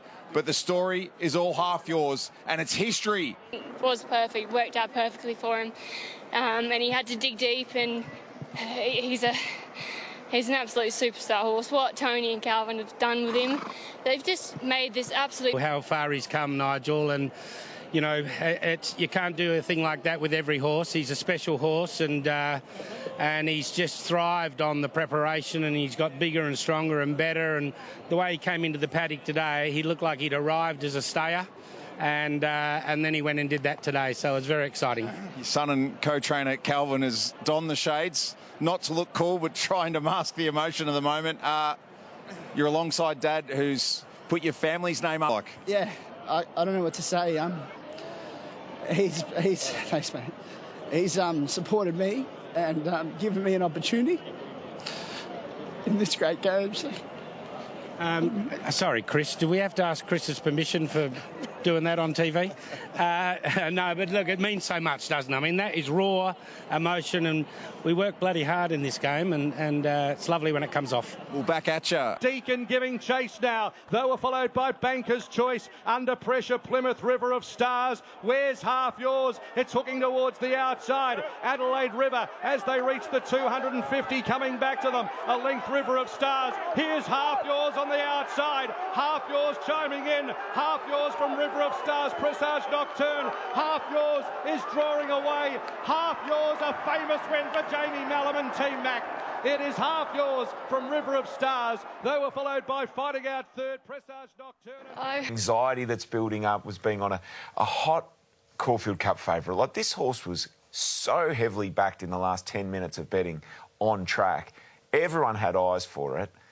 Tell us about that release when you've been in that position. Well, you just don't want to overthink it and get in your own way. You just want to give the horse its chance to win. And she did that. She probably hasn't been in the form. And the horse had to dig deep. You know, River of Stars is a really good, tough stayer. She's been racing at distances short of her best, gets to 1.5 miles, and when she was there, you knew, oh, hang on, this is a horse to run down. And it kicked when Half Yours went to it. So Half Yours had to really call on all of its reserves to get the job done. Yeah, it did. I mean, it was a 12 horses have completed the Caulfield Melbourne Cup double. Half Yours is now as short as $3.50 in some markets for the Melbourne Cup. It's 400 metres coming to the turn. We just want to hold your spot. She's riding it along a little bit there to hold her spot. Absurd's kept her one off the fence. Nice position. You're seeing the speed coming from out wide. Not too much pressure from her outside. She's in a perfect position there. And not finishing his racer. River of Stars there in the Yulong colours, running about fourth there on the inside. She was a great one. She sustained a good run from up on the pace. One of the few on paces to keep going. And then you could see the runners on back in the field. The French horse, the grey horse back here. Presage Nocturne. He ran on really good. And also Valiant King back in the field here as well. He ran on really good as well. Is he the other one from a Melbourne Cup perspective out of the race? The obvious is the winner, but is it Valiant King the other one that you'd want to take out of it? I think so. And also, I wouldn't be giving up on Maidan. He looked like he was better suited at Flemington for mine and maybe at the 2 miles. I know he hasn't been out there yet, but he looked more like a Flemington 2 mile type of horse. What do you make of the ride? A beautiful race. And I thought Jai McNeil rode a good race too. Even though he's a little bit held up, he hit the line full of running. He banked on those inside lanes opening up for him, didn't he, McNeil? And the horse did go through his gears really well. It's interesting, the race that he won prior to this with the strong tempo really suited him. Again, a Caulfield Cup with a bit of pace going in from halfway. He's a true stayer, as is Presage Nocturne. So the winner's going to be hard to beat if it goes on to a Melbourne Cup. Second, third and fourth also. Like that, if they get a genuine staying test at Flemington, they're all going to be right there. I thought the run of Absurd was quite good as well. And it'll be the first time we've seen him go into the Melbourne Cup with a local leading run. He is a curious horse for mine because he always runs well, but he's not doing too much winning out here. It's obviously become a lot easier to win the Melbourne Cup with Sir Delius scratching. Unfortunately, we lose Sir Delius out of the Cox Plate and the Melbourne Cup after it failed the scans and the vet test. Devastating news for Gai Waterhouse and the Connections, but, you know, safety race. And I think Ollie hits on a really salient point. They're going to close the gap with that penalty. And then you've got our Riffa, who is a world-class horse sitting at the top of the weights. Is he a bit like a... you know, like a Gold Trip sort of quality, you know, is that him? And if he turns up at his best, well, Sir Delius out, it's a shame, but Al Riffa at his best is going to be something to see. Well, there's going to be plenty more to sports bet for the market for the Trishak Stakes. Oh, Bruce, what a day of racing it has been, and we're minutes away from the last on Sportsbet Caulfield Cup Day. It's been a big day for Rob Heathcote. He had Rothfire win the Sydney Stakes a little bit earlier on. He's got a bounding here as the $2.70 favourite in from $3.30. Miraval Rose is shooting for 3 victories in a row, $4.40 into $2.90. Splashback was back in the winner's circle last up, but has been a drifter here, $4.60 out to $5.60, out to $5.50, as has Jewellery's $5.50. Such a great job. There you go.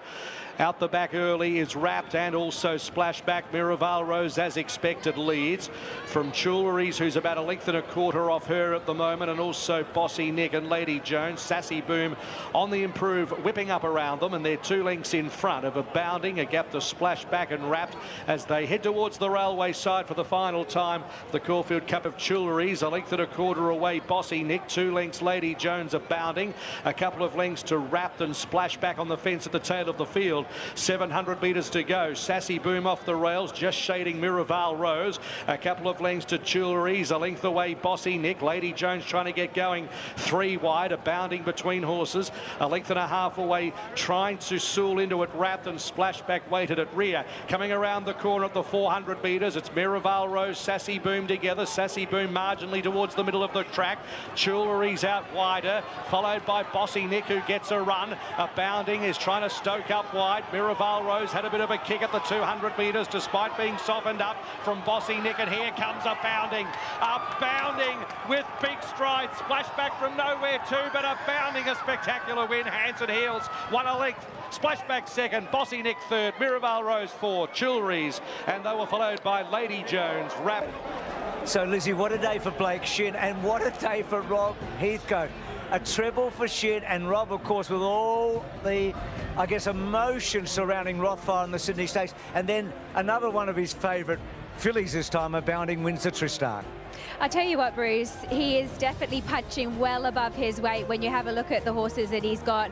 He had that lovely... Waited his time and waited, and I think this filly, you know, he's got a lot of confidence to turn a foot when he exposes her, and although he looked like he could be unlucky a couple of times, when he did get out, she won the race comfortably. And she's been up nearer this, took the wind out of her sails late. Splashback, she's a talented horse, Ollie, but these get-back run-on horses that need to be held together, and then produced, they're probably going to run a good second or third more than they're going to win. Yeah, she needs the tempo strong for her to have her best chance, and well, it was the tempo was okay there. She certainly had a chance to pick them up, but all credit with the winner there, you know. And I think Blake Shins too, he's showing composure now. Yeah. In previous times he might have forced the issue and tried to push out, or, you know, where he gets suspended a little bit. Now he's actually just biding his time a little bit more and showing a lot more composure. I was going to ask you, who do you think of the top guns is the jockey who's most in... Waiting for it is the Group 3 Geelong Cup. Win this and you're into the Melbourne Cup. Gilded Water is our $1.80 favourite. You'll get $2.30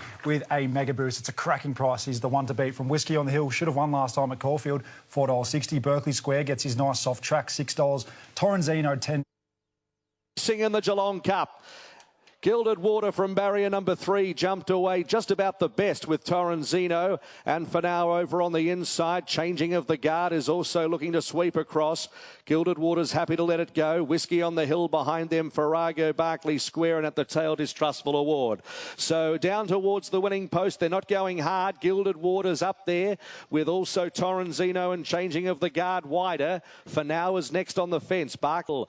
Gilded Water's getting every possible opportunity to win the Ladbrokes Geelong Cup as they run along the back section with just over 1,000 metres to go. It's the Royal Runner, Gilded Water, by a length. Changing of the guard second. Third is For Now, and fourth on the outside, Torrenzino. A length and a quarter, Farrago, then Berkeley Square, Distrustful Award, and Whiskey on the Hill is last, 800 metres to go. So the leader is Gilded Water, has stopped and started them. 3/4 of a length, changing of the guard down the hill, approaching the home corner in the Geelong Cup. Then came For Now, Torrenzino, 600 metres out.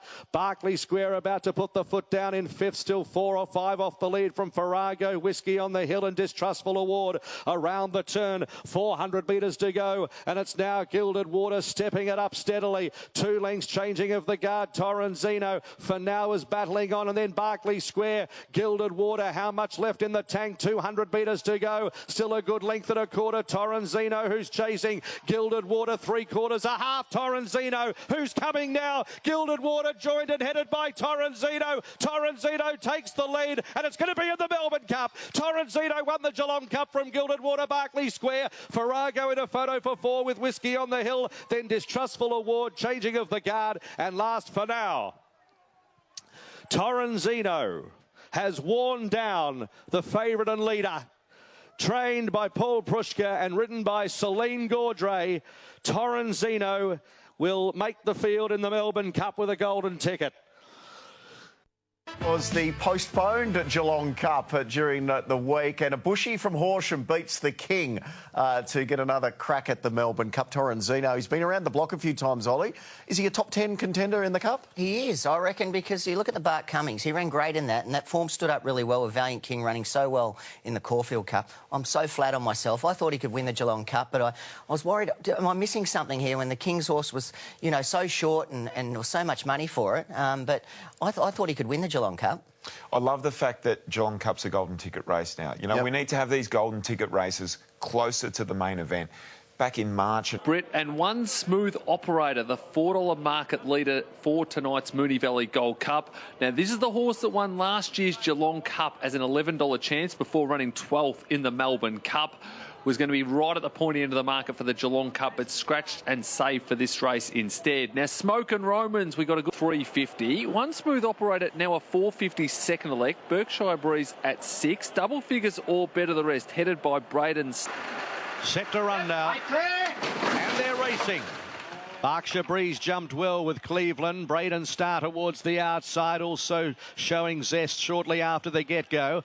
Post Impressionist is a bit closer tonight too. Braden Star's looking for the rails and the lead, looking to sweep across, pushing up as So You Are, keeping it working for the time being. Smoke and Romans next the fence and Post Impressionist, and as a result, they got along the first 400 or 500 metres. 3 lengths to Berkshire Breeze, Grand Piero, 2 lengths Athabascan, Cleveland, a gap Scary, One Smooth Operator, and last is Travskin, One Smooth Operator, Scary, and last of all is Trav.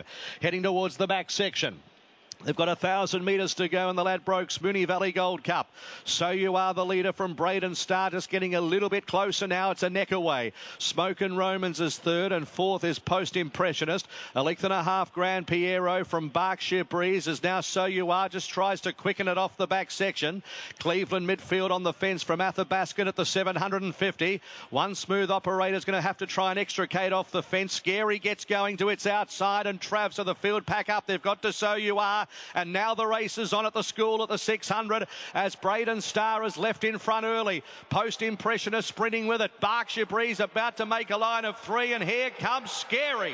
4 deep around them. Grand Piero behind them. Smoke and Romans has a tiring horse in front of it. Athabascan behind those, followed by Trav and One Smooth Operator. Scary, Berkshire Breeze go together into the straight. 200 metres to go. Berkshire Breeze had a surge. Kicked a length in front of Scary, Grand Piero, Athabascan. And One Smooth Operator's flying. Berkshire Breeze in front.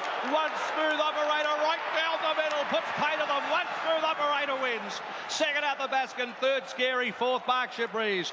Then came Cleveland. Next to finish Grand Piero in company with Smoke and Romans, Post Impressionist. Trav behind them. What an entertaining Moonee Valley Gold Cup it was. Well back So You Are and Braden Star. 12 months later and success again for Brian Ellison. What a moment taking out the Moonee Valley Gold Cup. And what a ride, Ollie. What a ride from Mark Zara. He was in a tricky position halfway down the side, back on the inside. He had to weave a passage and find a way, and that's exactly what he did. Yeah, very composed ride, like you said, Hutchie. Exactly right, Hutch. Brian Ellison, wowee. Last year it was the Geelong Cup. Tonight it's the Moonee Valley Gold Cup. You knew behind the scenes that his times... Pretty well, times have been good. Great. He's got a lot of speed, and that's the way you have to ride him. I thought we had a bit to do at one stage, but when he pulled him out, he picked up well. Winning your ren, and that man there, Brian Ellison, it is so good to see. He's been coming here for 20 years. He's in love with the Melbourne Cup. He fell in love with it. Yes. When he watched Far Lap the movie. He said he's watched it about 20 times, and Carrator, he put in a similar performance last year, but things went amiss in between the Geelong Cup to the Melbourne Cup. He started $7 in the Melbourne Cup. Do you give him a chance this year, Ollie? I think he'll run well again, yeah. He's that kind of horse. He's a good stayer. I think he's targeted him for this year, and I'll have to get him a copy of the Cup, so a modern-day version. He's such a good-looking old bugger, too. The horse. Which one, Brian? Yeah. But, you know, he's going to have a lot of fans because he presents so well in the arts. Yes. Him in the Cup. Track report, pretty fair surface today. Rail is out that 7 metres from... 45, Bruce, so our shortest price favourite across the card today, and as you'd expect, he is very popular, albeit the punters really haven't had a chance to get aboard here because he opened $1.50. I did see $1.60. It was there for a blink of an eye, and now he's into $1.45. So punter And they're racing. Lindemann jump well. Looks as though he'll take the lead. Del Costello from the inside barrier is going to park in second early. Clear then from Bois de Jean, Militarise. A couple. The margin still about 9 lengths first to last. And Lindemann, it's been a great spring for him. And he's looking for another 430,000 in prize money today. 1,000 to go. Lindemann 2 in front. Del Costello travelling kindly in second. Then came Bois de Jean from Militarise. Kovalica just starting to improve his position a little bit and gets 3/4 of a length up on Democracy Manifest. So about 7 covers the field now. Lindemann loafing along by a length to Del Costello. 2 off to Bois de Jean. Length and a half Militarise. 3/4 the outside now, Kovalica. And Democracy Manifest, the outsider of the field, is last of all. So Lindemann in front. Now Del Costello gets moving on the outside, and Chad Caulfield wants to try and rattle the cage of Lindemann, but he's cruising in the lead coming up the rise. Now he gives him a bit of rain, Lindemann, and he raced 2.5 clear from Del Costello. Is in second position. Militarise is picking up now. Kovalica making some headway. What a spring it's been for Lindemann. 3 lengths clear with 50 metres to go. And Lindemann cracks the $4 million mark. Militarise doing his best work. Late grab second. Photo third. Kovalica lunging at Del Costello. And a gap to Bois de Jean and Democracy Manifest. Well, he just keeps on racking them up. He's been perfectly placed, Richo, hasn't he? So Chris Quinella's the race. He A pretty tight market up the top. So Rivellino was $2.25 this morning. He's been a touch soft. He did get out to $2.90. That's just back into $2.70 now. Hope has been the money horse. So since this morning, $4.20 into $3. Good last start winner, albeit suited by the shape. But a very good betting race. Gates are back now. Racing. There's a great line out. Dusty Bay jump well with Hope, Ruination, Nordic Viking handy. And Rivellino's creeping right up along the rails. Now, Duke of Arrakis is not among the leading division. It settles back with Firmboy. And Polish Plague at Ruination plonks in second. Then Nordic Viking. A length and a half to Hope, well positioned. Rivellino 2 lengths away. Then came Firmoy, Duke of Arrakis, no speed. It is back keeping the filly Polish Playgirl company at the rear of the field.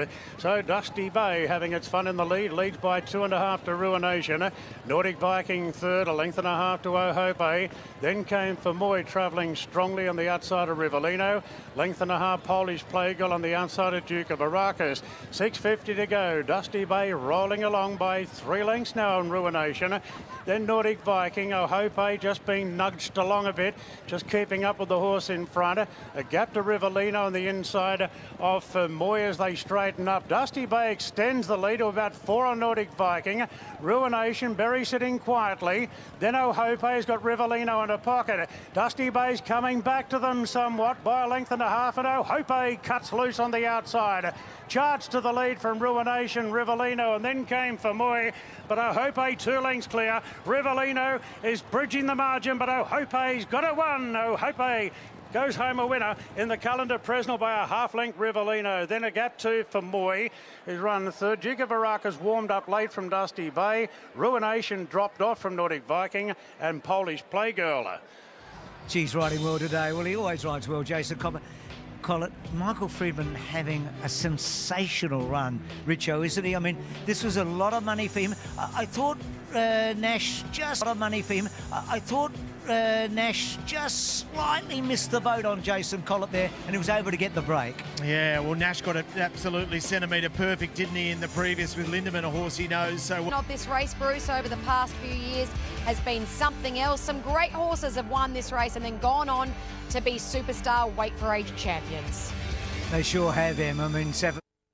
We get a market update for the Group 1 Spring Champion Stakes. Shangri-La Boy is your current favourite, M, but only just an interesting betting race, particularly at the pointy end, because there has been support for Attica. So $3.80, $3.70, nothing between that pair. Attica has been the one that has been back $4.60 into $3.80 within the law. There was a lot of money early, $8 into $5, and she's just held that quote, and 2 at a longer price here. So Federalist actually opened $11, got out to $19, now back to $10, and Queen of Clubs, $26, now into $11, looking to bounce back. Shangri-La Boy drawn barrier 2, and he jumped brilliantly, the favourite. Shangri-La Boy hops straight to the front from the Pearls, and Tambaloa going forward. Crusader Voyage with blinkers on, showing a bit of speed, and San Giovanni in the thick of the action as well. Officiate Parks in behind from Champagne Hero. They're followed then by Southern Prince, who's taken a spot down on the inside as She's a Diva. Attica settles back on the outside of Queen of Clubs. Then Federalist, and within the law was snagged back to last from the outside Hero. Further back to She's a Diva, getting keen on the outside of Southern Prince. 2 off to Queen of Clubs on the inside of Attica. Then Federalist, and within the law is last of all in the Spring Champion Stakes. Halfway out, Tambaloa leads by a length now, and Shangri-La Boy getting closer. Then San Giovanni on the outside of the Pearls. Crusader Voyage back in 5th. Then came Officiate from Champagne Hero. Further back to Southern Prince, She's a Diva. Attica just creeping a little bit closer now, going into a 3-wide position. Within the law tries to improve. Queen of Clubs and Federalist is still the last one. 600 out, Tambaloa a half in front to Shangri-La Boy. San Giovanni's hard at it. The Pearl still travelling well, going to 3rd. They're followed by Officiate on the inside of Crusader Voyage, Champagne Hero. Attica now pulls to the outside into the straight. Tambaloa a narrow leader, but Shangri-La Boy is going after it strongly and quickly. Shangri-La Boy dashes to the front.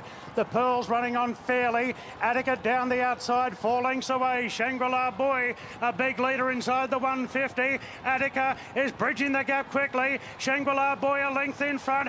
Attica's going to make a last lunge. Attica, yes, got up, won the Spring Champion. Right on the wild, knocking off Shangri-La Boy. Then the Pearls from Southern Prince, Tambaloa. Queen of Clubs running on. Further back to within the law, She's a Diva. A gap to Federalist from Champagne Hero, San Giovanni, Crusader Voyage. And a big gap back to Officiate. How happy do you reckon the Hippo was there, Katie? Because he rode Shangri-La Boy last start. He'd already committed to Attica for this race. He probably wouldn't have ridden him. But what we've seen here, Katie, are 2 outstanding young horses. The winner's a bit special, I reckon. I think he's very special because Shangri-La Boy had every possible chance there from Nasrullah because they just went at such a sedate tempo. They just went along at a really nice rhythm. He kicked. Too, by the way, we'll have a full Melbourne Cup preview. Let's have a look at a couple of the big, rich races in Sydney. This is the Spring Champion Stakes. Now, I'm not sure if we'll see any of these backing up in the Derby. I know Attica, the winner, is not going. Spoke to Andy Mackiv from Godolphin. It is going for a spell. Gee, it was strong in the end, Ollie. Yes. It was a very strong win. Off a wide gate, making up super ground on the horse who had the perfect run. He looks a real Derby horse in the autumn for mine. Yeah. I have heard that they want to try and keep him to the Randwick Guineas and that sort of thing. He just looks like a Derby horse for mine. He's got a real will to chase and run down horses. Shangri-La couldn't have been better ridden, really. No. And Attica was just a better horse on the day. There's a little horse in that race, and little being the operative word. Number 14, go and watch that race. She's a Diva. She's got a heart as big as herself. She's only a little pip, small trainer, small group of owners, but she is a talent. They're going to have some fun with her. Speaking of... Magnetico well backed in the... Please. Steffi Magnetico well backed in the invitation, so the punter's siding with the top weight here. She does have a little bit of class, but the other horse that has attracted plenty of interest is Miss Rumbini, who is $6 into $3.40, so open $6, now a $3.40 favourite. Steffi Magnetica, $8 all the way into $4.40. Manal's gone the other way, $3.60 out to $4.80, and the same can be said. Gates are back. They're off and racing. Gerringong pinged out, and Gangster Granny did as well the outside. They're the 2 leaders. O'Diamond Lil Manal right there. Miss Rumbini jumped well. She's just looking for a spot now. Bahini is right up in the thick of the action as well, with overriding and a length and a half to Steffi Magnetica. Couple off to Firestorm. Out wide more territories from Modi Supreme, and a couple of lengths off to Dark Glitter. O'Diamond Lil takes the lead away from Gerringong. Gangster Granny in 3rd. A length and a half then to Manal. And Miss Rumbini on a 3-wide path, overriding the fence. Bahini between runners with Steffi Magnetica 3-wide, getting a good trail behind the favourite.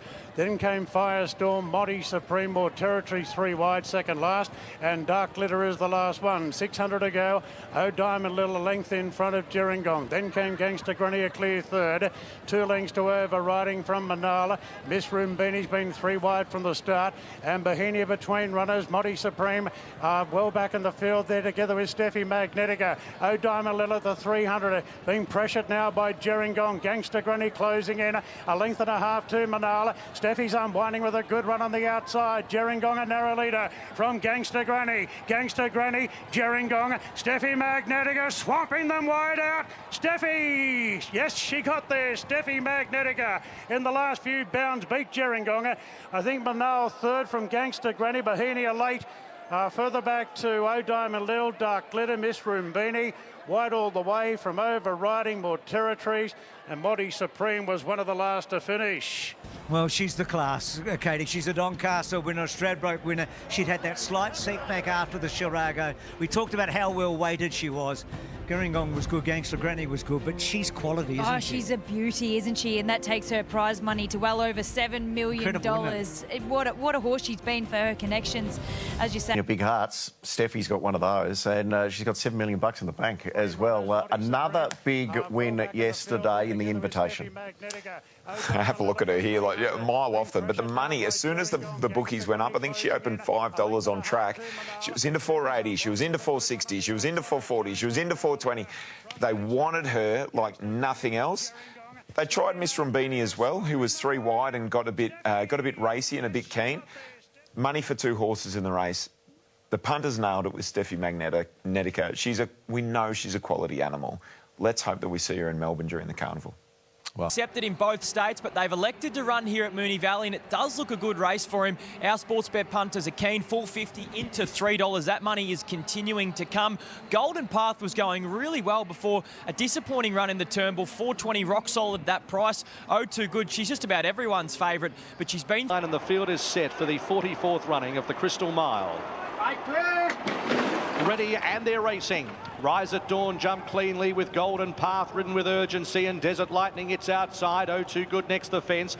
Then Pinstripe a gap to Von Hawk towards the end. Second last Port Lockroy, 2,000 metres to go, and the favourite now settled in front. Rise at Dawn by a length. Second Desert Lightning. Oh, too good is third, and fourth is Golden Path. A length away to Von Hawk, who's just a bit keen on the inside of Pinstripe. 2 lengths Port Lockroy.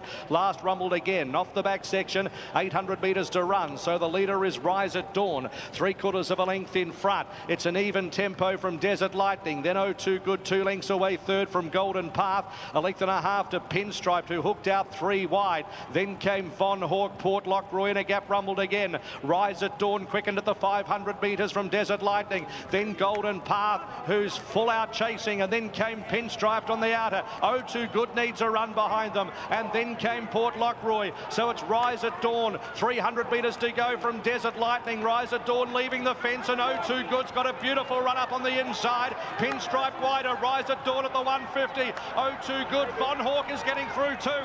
Rise at Dawn with Von Hawk stopping up. Von Hawk luckless last year, will win it in 2025. Von Hawk first, Photo second, Golden Path or Rise at Dawn, then Oh Too Good, every hope. Desert Lightning followed by Pinstripe. Port Lockroy rumbled again last. Oh, what a ride by Ethan Brown. He was so patient. He was so patient. He waited and waited and waited. Rise of Dawn was brave because he had some challenges, but he couldn't hold off this bloke, could he? Oh, that was outstanding to watch. It was super. He, as you said, he waited and waited. It's like he always knew it was his race to lose, even though he was back.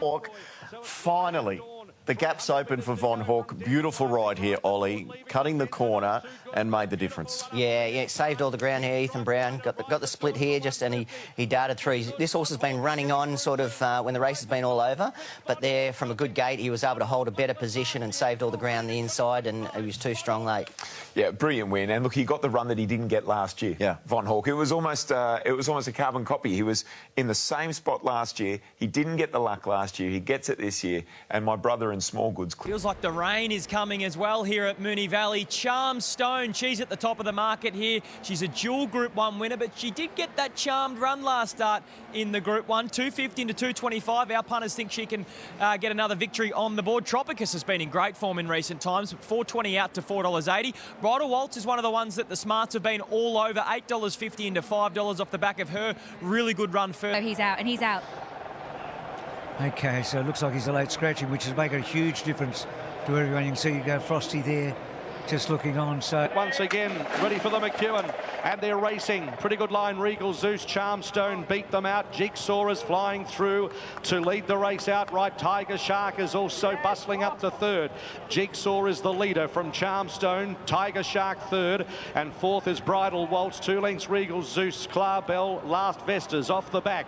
750 metres to go. Jigsaw the leader by 3/4 Charmstone. Tiger Shark is third, the rails, and fourth is Bridal Waltz. A length and a quarter Clarbell, Regal Zeus, and 2.5 to Vestas. By the school, 650 to go. Jigsaw looks for a little bit of a breather with Charmstone, the last start Group 1 winner, second. Then came Tiger Shark, who's poised on the inside, followed by Bridal Waltz, Clarbell, Regal Zeus, and Vestas with it all to do. Jigsaw the leader, 400 metres to go. Comes up to the corner from Charmstone, now called for 3/4 of a length off the leader. Then came Bridal Waltz, Tiger Shark, Clarbell, Jigsaw around the turn under the whip, 2 lengths in front of Charmstone beaten. Bridal Waltz is the danger up the middle. Jigsaw 100 metres to go. Bridal Waltz, Clarbell not getting there. Jigsaw wins it. Jigsaw first from a head bobber. Clarbell, Bridal Waltz in that, and then Vestas, Regal Zeus, Charmstone, and Tiger Shark. well, what about Logan Bates? You mentioned that he won the first race at Yarra Valley today, so he's come back here on a horse that bolted the Apache Cat in at his last start. This track here, but Jigsaw was just too good. It was too good, and he looked an absolute picture for a veteran of the sprinting scene. He looked fantastic in the yard pre-race. I was taking in the yard with a friend of ours, Michael, from the old RSN days, Kiwi Morgs, who's been a great contributor, and we were both marvelling at how well Jigsaw presented. I will say neither of us had a Zach on him, but he looked so well. A credit to Cindy Alderson and her team. Great to see the old horse go and win again. I can remember, Ollie, this horse winning as a 2-year-old, and he was a bit of a revelation on a winning streak in that 2-year-old and 3-year-old campaign. He's just been a sensational horse to be owner of. And how good for Logan Bates. A young apprentice day would be fantastic for him. The disappointment out of the race was Charmstone. Yes. I think Blake Shin showed initiative putting her into the race after the scratching of Tropicus. But whether that didn't suit her being ridden forward or she just hasn't... She's put in a good race fresh, but then hasn't been able to back it up. So maybe she needs to be ridden fresh and race fresh and a little bit ridden a bit quieter might suit her better. I had a chat... I guess an hour, enough to think that, well, there might even be a downgrade before the Cox Plate. We'll see. Couple more here right in the market, including the odds-on favourite in the Vase in Observer. Ran so well in a Guineas, was very unlucky. $1.95 into $1.75, and the main danger might be the Blue Army themselves. $7.50 into $5.50 for options from the McAvoy yard. You've got Providence there down from Sydney as well. It's been $9.50 into $7. Interesting. Racing now. Cracker Deal from barrier number 4 jumped away moderately. Observer out quickly. One step closer over towards the inside, began well. Crown of Russia showing some speed, and out wide on the course is Kukui. So they're right across the track here at the post with a lap of the valley to go. Observers 4 off the fence. Cracker Deal 3 wide. Crown of Russia getting up on the inside, and then Kukui, who continues to progress around them, although darts back towards the fence to get one off almost. One step closer, snick back to 5th outside of O'Shamus. Poor old Johnny Ray 3rd last. Providence 2nd last outside of options, as eventually Observer went to the front in the Vase. 1400 Observer slackened, 1,000 out a length Kukui. Then came Crown of Russia 3rd, followed by Cracker Deal. They're coming up for air after a quick first 300 metres. 5th on the inside, O'Shamus from one step closer. A length and a quarter options, poor old Johnny Ray, and last is Providence. So the leader is the odds-on favourite Observer. Runs off the back section, 800 metres to go. Kukui 3/4 of a length away. Crown of Russia 3rd the inside. Then came Cracker Deal, who's a good stayer. About to peel 3 wide, 2 lengths O'Shamus, 1 step closer, poor old Johnny Ray. Options 2nd last, Providence at the end of the field. So Observer tried to stack them up. 500 metres to go, led the Vase by a half. Kukui. Cracker Deal on the outside is battling on. Crown of Russia next the inside, not picking up ground. Passed by O'Shamus, who's hit traffic, tries to dart back to the fence. Then 1 step closer, Options goes back to last, but Observer's kicked around the turn. 200 metres to go. Observer's 4 4 lengths in front of Kukui. 1 step closer, Providence from a mile back, but it's Observer. 50 metres to go. He's going to pull it up near the line, ease it right down and win by 3/4 for an arrogant win. Observer from Providence, then O'Shamus 1 step closer, and back behind those horses Options, then Kukui, Cracker Deal, poor old Johnny Ray, and at the tail of the field, Crown of Russia. Well, he's an exciting horse. That turn of foot on the turn, I mean, Providence has come charging home, and I reckon Mark, when he looks back at it, will think maybe I shouldn't have pulled up like I did, like Roy Higgins did so famously all those. Mark Zahra got a little $1,500 fine here, though, Ollie, because he was a little bit quiet towards the end. Yeah, he got a little reminder there of his obligations to ride him out to the post. He did idle off, probably saving a little bit in the tank for next week, but it just did get a little bit too close for comfort. And the 2 Sydney horses finished off strongly here, but obviously the margin should have been and could have been much greater, but just saving a little bit in the tank for Derby next week. Las Vegas Zaz just sort of easing down there, having a look at enjoying a bit of his own work there on the big screen, and Providence getting very close. Ollie, have you ever been in that position where you've sort of just thought, oh, we're home here, and something's got pretty close to you? I have once before at the Valley too. It can happen. They sort of in some markets back underneath you, and it gets a little bit closer than you think it might. $1.90 in some markets for the Derby. Is he the Derby winner? I think it's his to lose, particularly if he draws well. That tricky start at 8 runners for the last time under the current configuration. The proud chairman, Adam, there at the club, and all the things that have gone into making this very special as we get to a moment. That's all it takes to make history.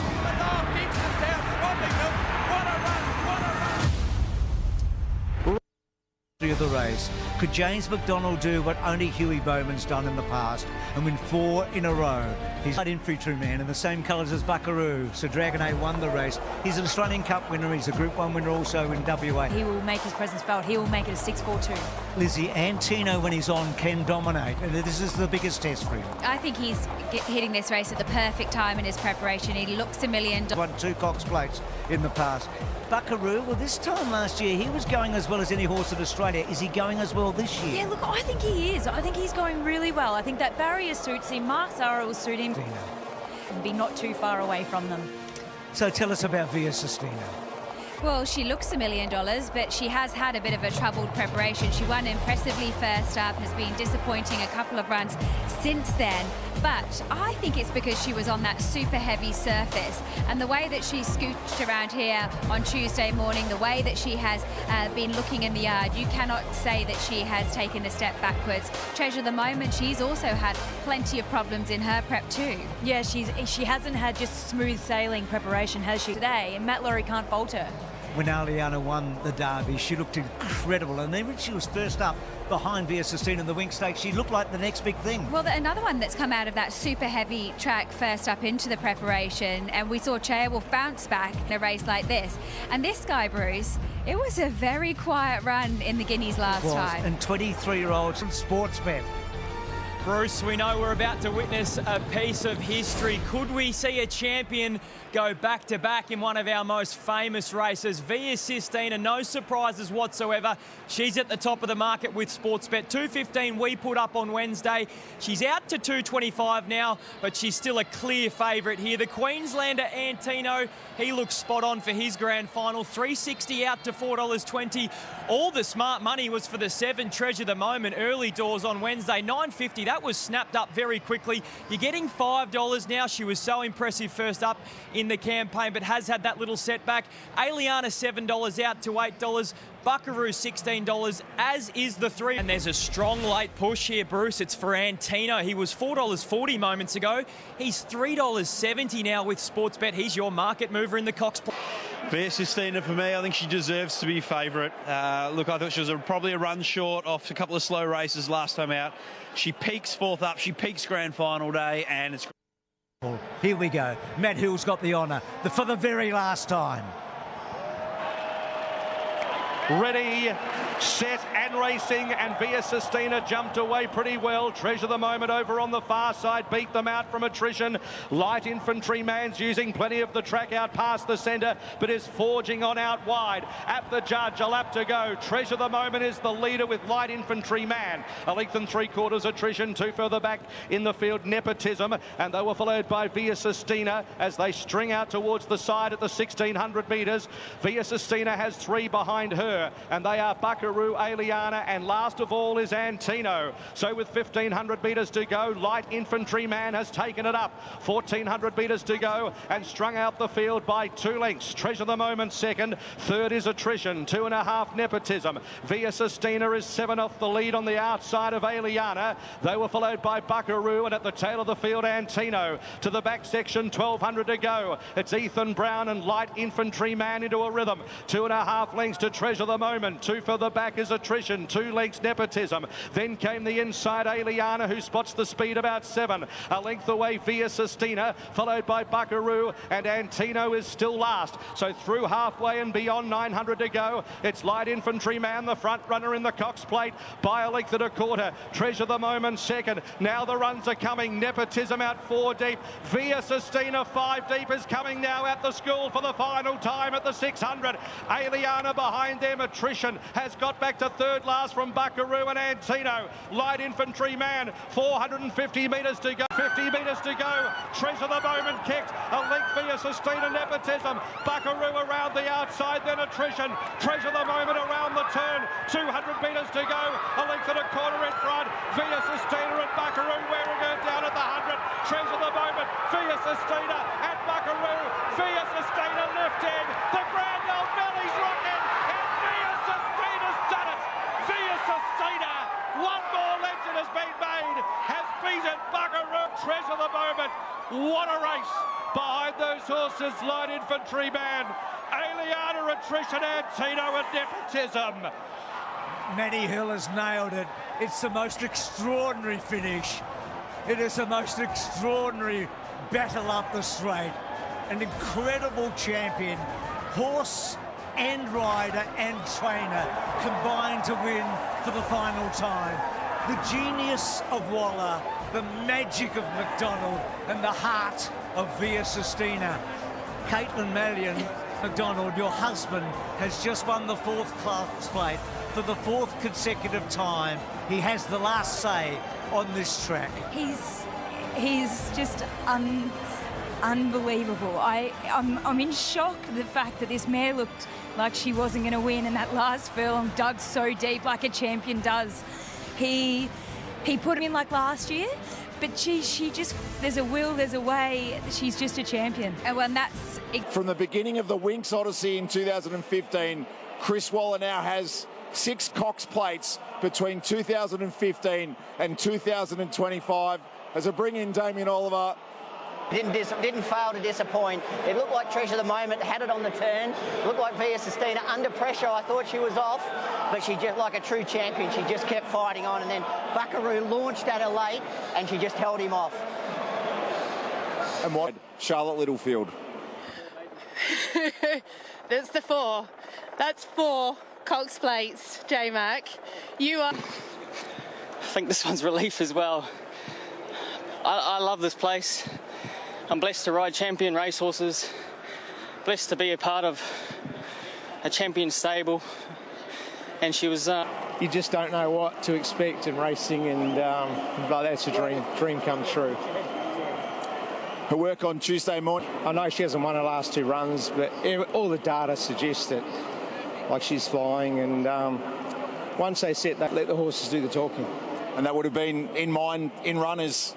Treasure the Moment, I thought. Find every possible reserve. She had a lovely run, but Treasure the Moment, I thought, was the winner at the 200. She had to dig deep. And I know she can, and she did. Damien Oliver. Gents, I don't think I've been on a racecourse and experienced what occurred yesterday, from the build-up to the Cox Plate, the champion winning, and then the finale when they took everything they could find at the Valley home. It was an amazing result and a fitting end as well to Moonee Valley as we know it, and the new era of Moonee Valley will be ushered in over the next couple of years. But as the... I'm not sure if Chris Waller was doing Rayleighs last night, but he should have been, because it was an epic moment. He quineled the Cox Plate, and I think he would be happy with the way it was, with Via Sistina winning. Ollie, let's go from the start. You could see Damien Lane showed a lot of intent from the inside on Treasure the Moment. He didn't want to slowly run race, and then light infantry man out wide. He stayed out wide and continued on, and the pace was actually a little bit stronger than we anticipated, which I think made it a proper race. We didn't want to see a slow, dawdling sort of run race. I love the fact that Damien showed intent from the outset with Treasure the Moment, because there'd been much conversation about how well she was going in the lead-up, and Matt Laurie was bordering on annoyed, I reckon, when we spoke to him, Michael, on Friday, saying this horse is going well, she's fit, she's healthy, everything else. Back, like you said, a lot of people were riding off. I was probably one of those, whether she could repeat that first-up performance, but she ran a huge race there yesterday, and she gave a great kick on the turn and really had Via off the bit. The big question mark is Antino. Blake Shin said in the stewards that never travelled comfortably, was under pressure at the 800, failed to run on. Post-race veterinary has not shown anything, but... Look, we tried to reach out to Tony Golan. I haven't spoken to him this morning, but there would be something, surely. Yeah, he just didn't fire there at all yesterday. Wasn't at his best. You can see Aliana a little bit held up there coming to the turn two. She never got fully tested, so that was probably the little query of the race. I think she would have been amongst the place. Coat is still not there. Like, Antino had this beautiful gloss to him. Via Sistina looked like an oil painting. Aliana still looked like she was carrying a bit of winter. So, yeah, where she goes out of this race is fascinating. Let's hear Matty Hill bring him home. Down at the 100, Treasure the Moment, Via Sistina and Buckaroo, Via Sistina lifting, the Grand Old Valley's rocking, and Via Sistina's done it. Via Sistina, one more legend has been made, has beaten Buckaroo and Treasure the Moment. What a race behind those horses. What a race indeed. Perfectly captured again by Matty Hill. She is just a tiger. She wouldn't let Buckaroo pass. It was shades of the Turnbull last year. And for J-Mac, 4 in a row. It is all about the pressure, but J-Mac delivers time and time again. It was another perfect ride. Yeah, he'd be pinching himself. I mean, to win 4 Cox... Get me wrong, he's a great racehorse, but he doesn't win that often, does he? Do you think he thinks about it? I think he has a little think about it, yeah. I reckon he's a bit of a Michael Bolton, this horse. I think he's got a broken heart. I think he's got a broken heart. I think he spends a lot of time just sitting in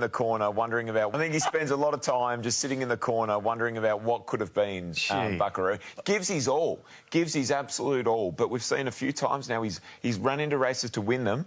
Other horses have betted him. It might be a little bit like Humidor. He's knocked into a champion here. Like, he ranged up to win. Actually, let's have a listen to the Racing Club too for making the Cox Plate the last race. I thought it worked absolutely beautiful. Now, these are some of Sharky's mates who are just taking a little bit of memorabilia home after the last. Look at this. Yeah, it got a little loose after the last yesterday. There were people trying to dismantle clocks, artworks from the general public, from the members, were sort of getting pulled off walls. Security and the police were working double time. Oh, there's a fall here. Everyone had an absolute ball, Ollie. And I don't fella's gone down hard there, hasn't he? I don't think but he's held onto the beer. Yeah. Well, I don't think we'll ever see... Down to Michael Brow. Well done to everyone at the Moonee Valley Race Club yesterday. It was a fitting finale to the Valley as we know it, and it was also a time... And the police were working double time. Oh, there's a fall here. Everyone had an absolute ball, Ollie. And I don't fella's gone down hard there, hasn't he? I don't think but he's held onto the beer. Yeah. Well, I don't think we'll ever see... Down to Michael Brow. Well done to everyone at the Moonee Valley Race Club yesterday. It was a fitting finale to the Valley as we know it, and it was also...